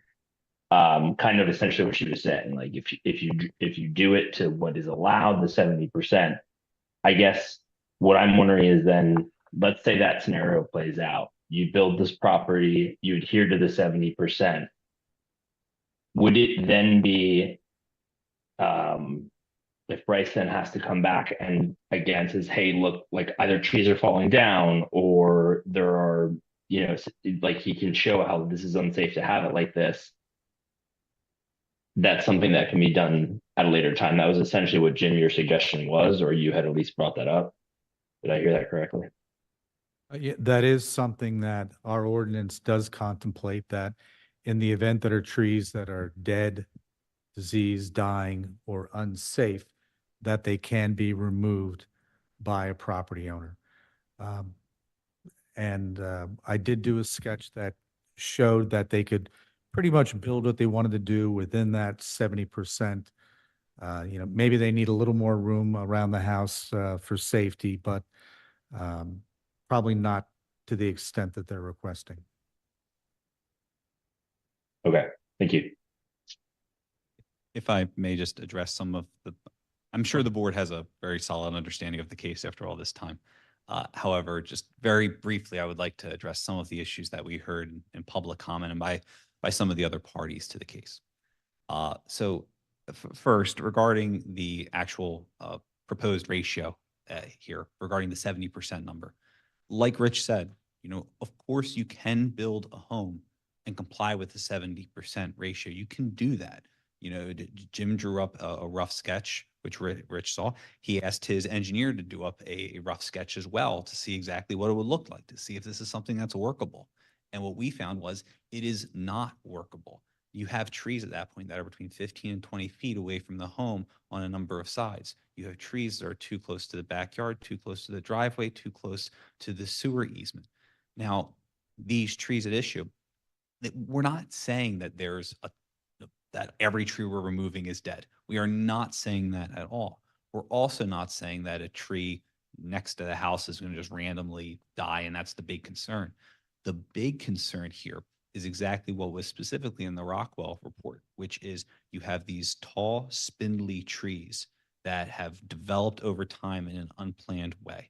And when you remove the outer trees, a lot of these inner trees that have never been exposed to the weather, exposed to the wind, exposed to the elements, they're now the ones who are facing all of this stuff. And what you have is the issue that Mr. Folds discussed, where these quote unquote stronger trees on the outside, they're already wavering, they're hitting the pico wires. Now, those trees are gone, and the weaker trees are within 15 feet of the house. And a tree might not be dead for it to all of a sudden one day, you get a strong gust of wind and to come down. And that's what Rich is afraid of. That's why we're asking for a little bit extra. And again, what we're trying to do is balance the proposed development, the home, with the trees that are on site, with keeping a natural condition. And that's one of the reasons why we're proposing some sort of a deed restriction in order to mandate that this line be followed in the future. And this is what we believe is a safe barrier, a safe buffer that still provides a buffer to the neighbors, provides a wooded lot, but also provides a safe residence for Rich and for people in the future to live in. Mr. McGuigan, you would agree, though, that the Rockwell report and the Keystone report, neither one of them indicated where some of these weaker trees, as you described, where they would be located as as it pertains to the location of the house. Is that correct? None of the reports address that specific issue, correct? It doesn't direct it or address that specifically. What it does address is that you have a number of these trees growing in a dense manner. The average size of the tree is 12 inches. That's not a very hefty tree. And it says specifically, the Rockwell report, I believe, that the trees to the interior of the lot, they're the ones that have been sheltered over time and they don't provide an adequate canopy. They're too small, that sort of thing. It's in that report. It doesn't say specifically where they are, it just says the interior of the lot. And what you also have is the Keystone report addresses the root structure and how these trees, because they're growing so closely together, when you disturb some of the trees, you disturb the root structure of the remainder of the trees that are nearby. And that's a big concern that Rich has. That's why we're going through all of this effort for essentially what's about 5,000 or so square feet of trees. That's the delta here. That's the amount that we're talking about. Now, the other issue I want to address very, very briefly is stormwater management. Everyone agrees stormwater is a problem here. And what I want to preface this with is nothing we do with this parcel is going to solve the problem. Nothing we do with this parcel is going to cause an avalanche and make this problem so many times worse. This is a global issue in this area. The only thing we can do is follow the ordinance and make the situation better within our power. Right now, there is no formal stormwater management on site. Water pools, water flows freely across the property. What we are proposing is formal stormwater management that will redirect and control the stormwater to the satisfaction of the township. No neighbors here, no neighbors who cannot be here tonight have to be concerned or have to worry that, oh, can we trust Rich because we were trusting the neighbor next door and he didn't do what he was supposed to do. From what we understand, that guy started building the home and stormwater management was last. So what we had on site was a year plus of additional impervious, additional work, fewer trees, and no stormwater management. So obviously that was a problem. You're not going to get that with Rich. And obviously whatever the township engineer decrees in terms of changes we need to make, we'll happily do that. We want to be an asset to the community. Rich wants to be here for a long time. He wants to make friends with the people in this room and the people who were here a couple months ago. Thank you very much for your time. We really do appreciate it. Could I ask one question just to follow up? Yes. Because I appreciate what your presentation, but as part of the discussion going back to the tree clearing, according to the plan, it shows approximately 70 feet of clearing behind the house for the pool. Why is that extent of clearing necessary for that area? So it's for, obviously we have the pool there and we have a somewhat of a backyard. The main point of this house is twofold. First, for Rich and his wife to retire to. Secondly, is for the kids and the grandkids. And so there is an area there that he's proposing that where he envisions the grandkids are going to come over and visit and be able to say, hey, we want to go to grandma and grandpa's house. And now we understand that a pool is an accessory use to a dwelling and you technically don't need a pool. We know that.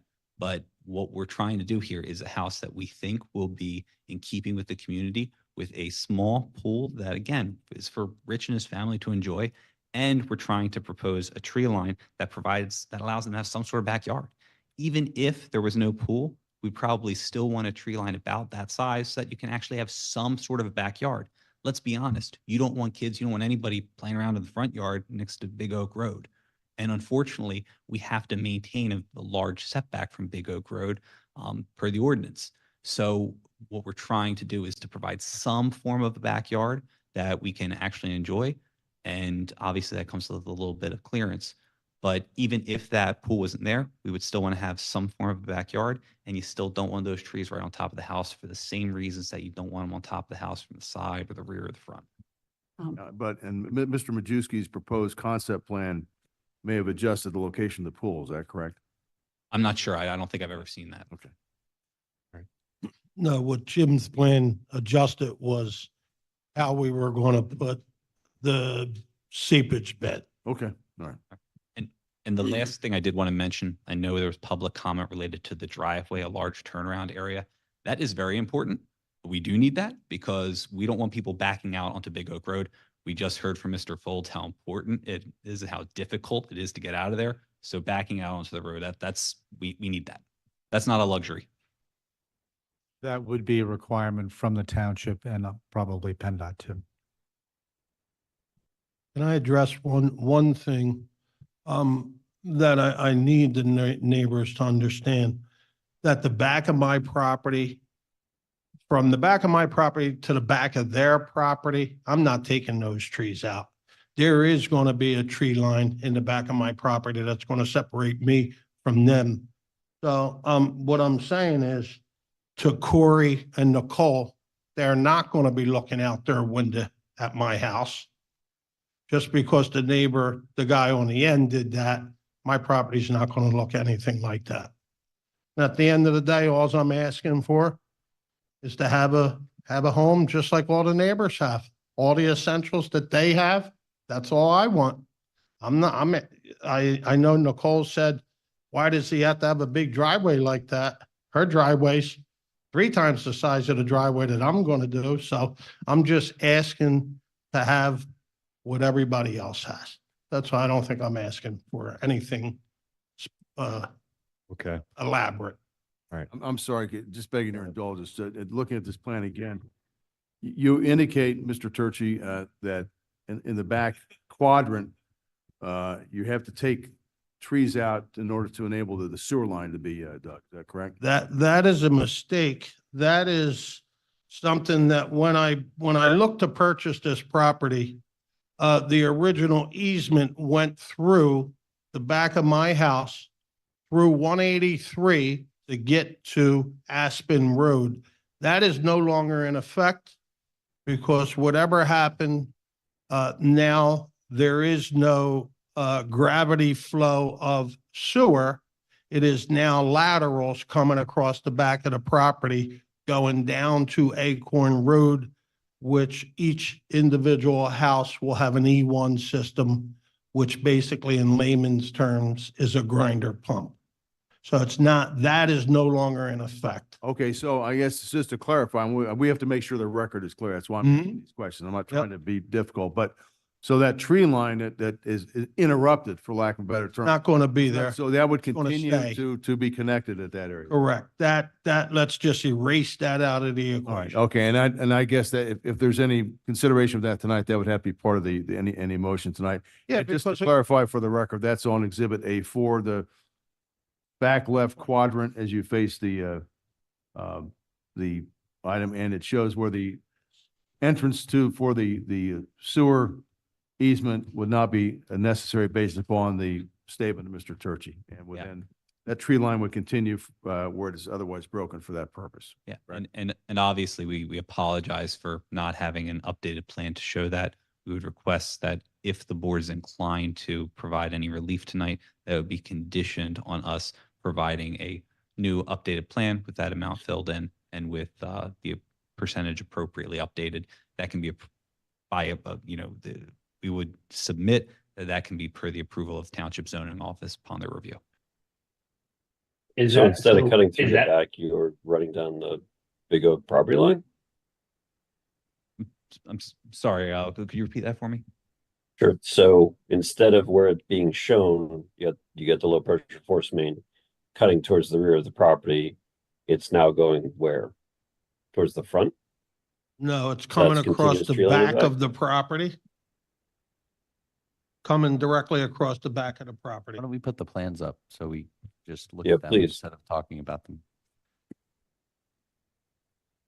On that plan, you're going to see 3 markings that say LPFM. Yep.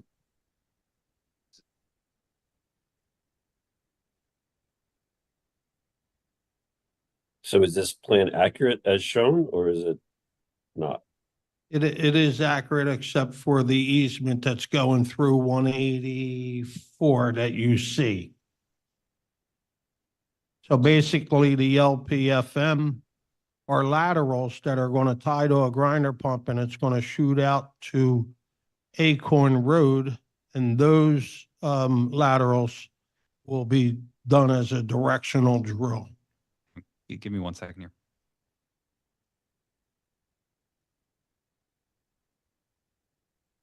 Okay. So recognizing this is just a suggestion to start discussion here, recognizing that there's a lot of concern about the 70%, but also Mr. Turchi's concern about the trees that are in poor shape particularly near the house, which is why he wants the larger clearance. Putting out the idea perhaps that it remains 70% wooded, but replaces with trees that comply with the plant ordinance to bring it from the 56 to the 70% area, but allow you to clear to the 56 to do your work and remove trees. I'm just putting it out there as an idea for discussion by the board and for the applicant to respond to. That would,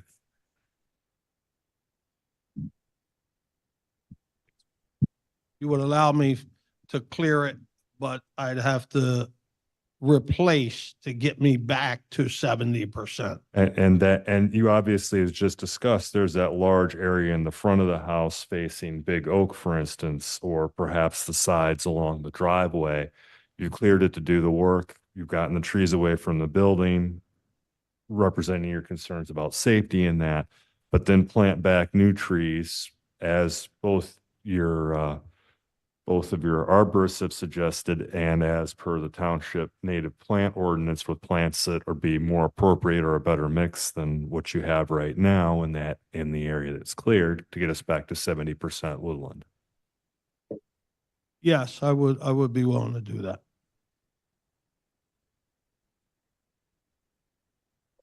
Just one Or clarification. board comment. One clarification. The piece in the rear of the property that we have said is not needed. Does that mean that over the entire rear of the property, then there will be a wooded area? Not like what we see in the drawing. I just wanted to confirm that. That's my understanding based upon my questions related to that sewer easement, which is no longer necessary. That break in the tree line there that's shown would not be necessary. To just confirm, yes, the break in the tree line is no longer necessary. However, the sewer easement to the rear of the property, that still must remain free of trees. Sure. That's already in existence though. Yeah, so he's just changing it to a directional bore, so he doesn't have to remove the trees in that particular area, but that's not going to get him to 70%. Can I address? I go in my driveway, in my garage, there's 2 cars in the driveway, and I'm still able to back up because I go frontwards out of 99% of the time out of, unless there's 3 or 4 cars. Because I do have 4 children who drive their cars to my house because I have the pool. That is a huge amount of either blacktop or whatever, not just to turn around. I mean, you could be doing wheelies in there. No, so the point of that is multifaceted. It's obviously to turn around, but it's also to provide the additional off-street parking because there's literally nowhere else to go. There's nowhere else to park on Big Oak. So if we do have an extra car or 2 parked in there, there's still enough room for them to turn around safely. Okay. So that's the reason for that. And the other thing is, I mean, I'm in my house 48 years, and the only tree we lost was one we planted that lasted for 40 years and it caught a disease. Mhm. But I have trees that are, well, my deck is built around a tree. I think most people know that. And we put in a pool, and I admit I did threaten to tie myself to one of the trees. It was not, I think you were a witness to that, Mr. Majewski. But it's, trees provide a great deal of shade for a home, which, especially in summer, lower the usage of power. It concerns me that there's such a large expanse without any trees. It's like, okay, here's the trees and now there's a desert. I can't explain it. And that just concerns me a little bit. Sure. And I think that's why it's so important to make sure that that tree line where the trees start again, that's done right. Because right now it's not, those trees. Yeah. So, I mean, that's why if we're able to do some sort of a compromise here where maybe Rich is allowed a disturbance percentage that he can build the house, can remove some troublesome or dangerous trees and then reforest it up to that 70% limit. I think that would be work for everyone.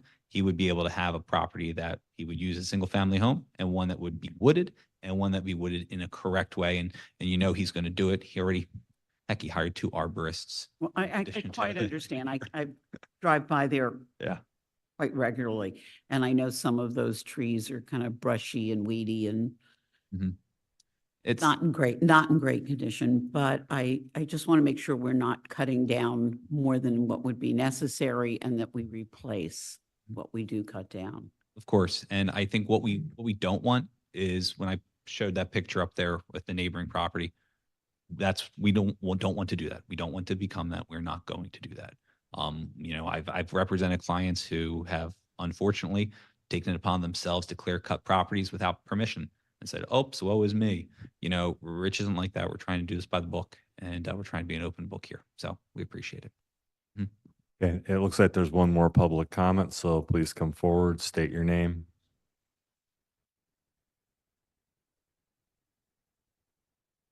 Yep, it's Dave, Pull the microphone up. David Bushen. Yep, that's Bushen. Yep, Bushen.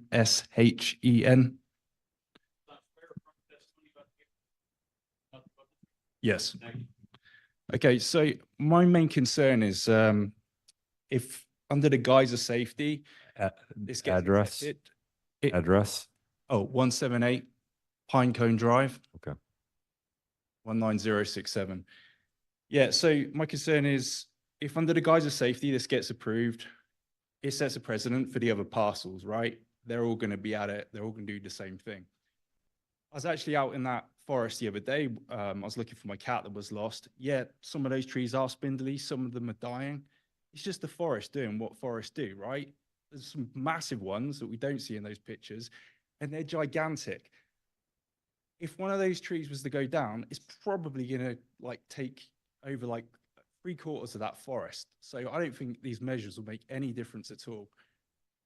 Like if one of those trees goes down, it's still going to hit it's still going to hit it. I think if you move into a forested area, like it's just part of the parcel that you got to, you know, deal with that. That's my piece. Yeah. Okay. All right, back to the board discussion here. Oh, actually, did you want party status or not, or just comment? What was your first name, sir? David. Okay, just making sure.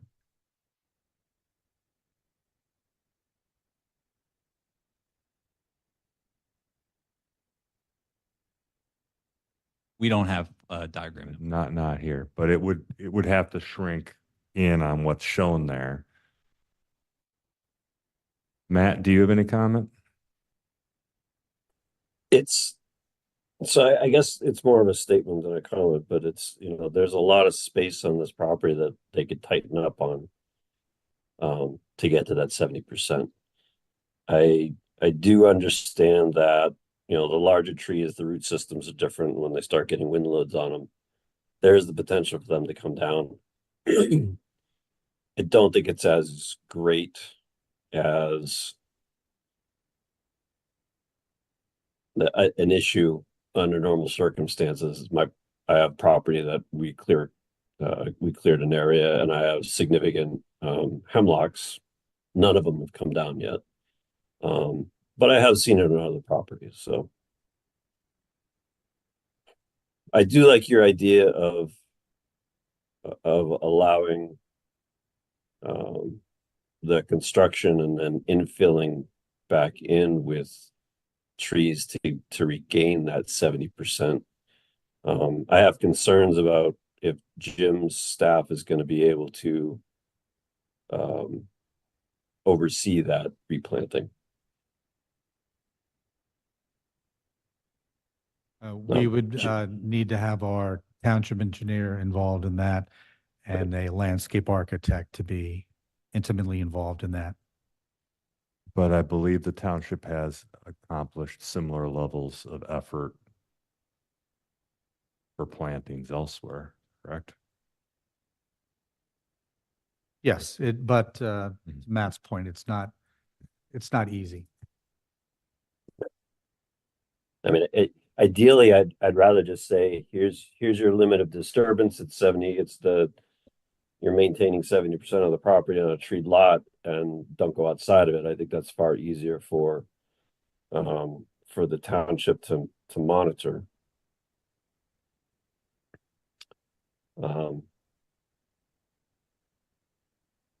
I guess and it's to Matt's point there, you could, if it's easier to monitor that, you could, no, I guess that's kind of, to then cut it back more and then replant would then require the same intervention from Jim.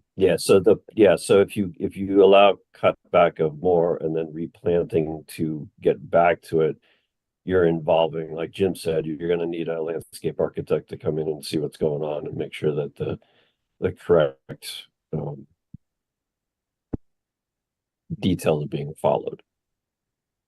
And if I may, briefly, so what we're talking about is that 70% number, obviously.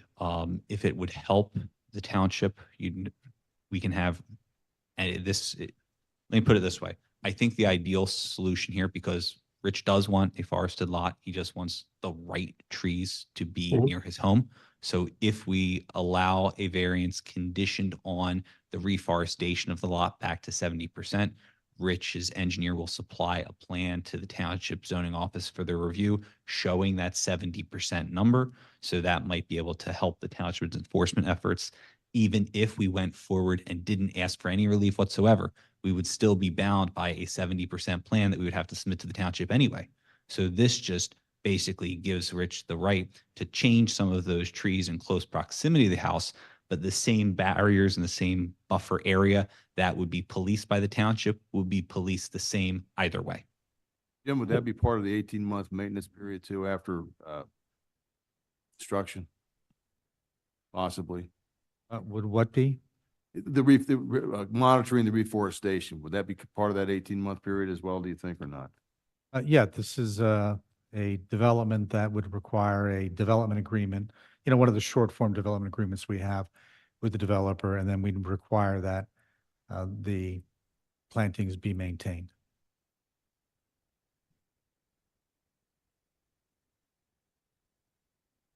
Adam, question for you. Sure. If we're stating that you can cut more than the 70% allowed, however, you're going to need to replant it to maintain it. Is that actually a variance or is that something else? Yes, because you need the variance to be able to do it in the first place. Right, but then he's returning it to the 70%. So is it, you see what I'm saying? Correct, but you need the permission to do Okay. the disturbance. The zoning is the disturbance. He's getting permission to disturb for the disturbance. The condition put on that is to reforest it so that it would then be in compliance. But you need the variance to disturb.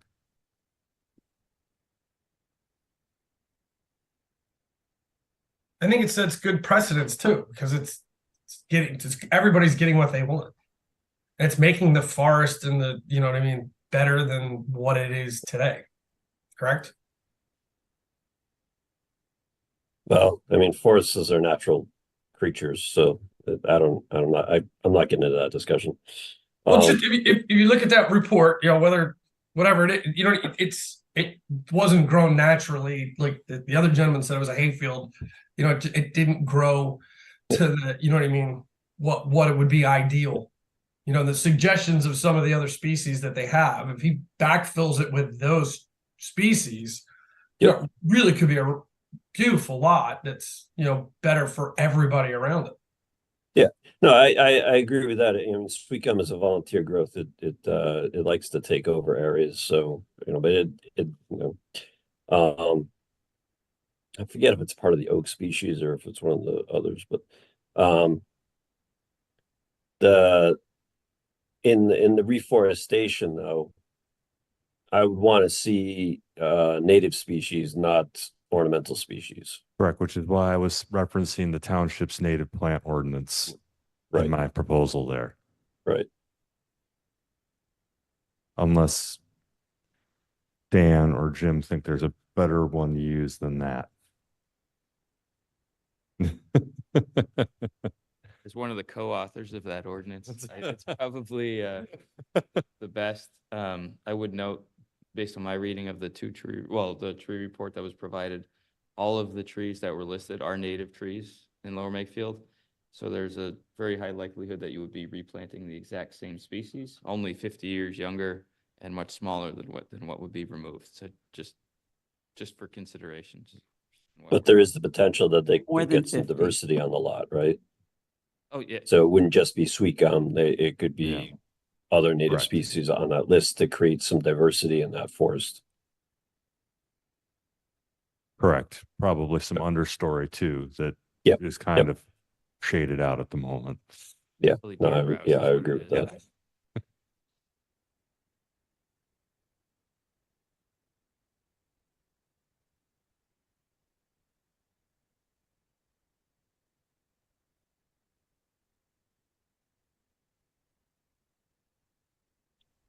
All right. I feel like Peter has the best All understanding. right.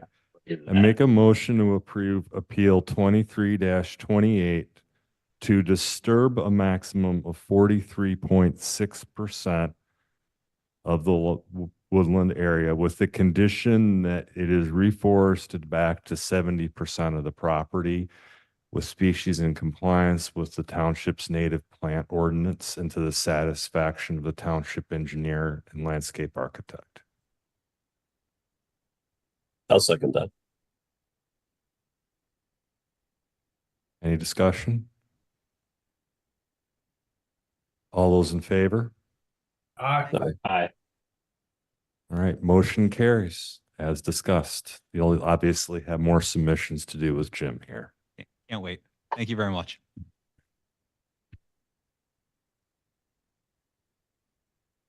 All right, other business. What's on the schedule for the next meeting? Dan, well, I want to talk to you for a change. I believe the only thing scheduled is the Verizon, Okay, the 375 Stony Hill. okay, so You'll- all board members that are not recused need to make an effort to attend because we're down 2 board members right out the gate. And alternates. Every alternate needs to attend if possible. And we're down an attorney. And And, Yeah. Fetterman will be here. Fetterman will be here, yes, for the board, and you'll have, I don't remember who your conflict counsel is. Okay. The 16th? Oh, for that, it's Cohen Law Group, I think, is involved, aren't they? Yes. Well, we had to go through 2 conflict counsels ourselves, so. Just so you're aware, the township hired outside counsel, not because of conflict, well, one level of conflict, but specific to this issue, we hired an outside counsel. They have, specific that's to- one of their specialties, yeah. Yeah, Yeah. cell towers are their specialty. All right. And Yeah, no, Fetterman Adam- as well, right? Adam Fetterman as conflicted well, and then yes. Adam's replacement conflicted. and just for everyone, if there is a change in the schedule, I will let everyone know and as soon as I find out. All right, thank you.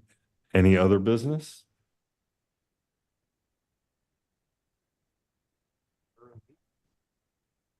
Anybody gonna make a motion to adjourn? I'll move that we adjourn. Second. All those in favor? Aye. Aye. All right, meeting care, guys. adjourned. Happy New Year. Happy New Year. Thanks, See you guys. everybody.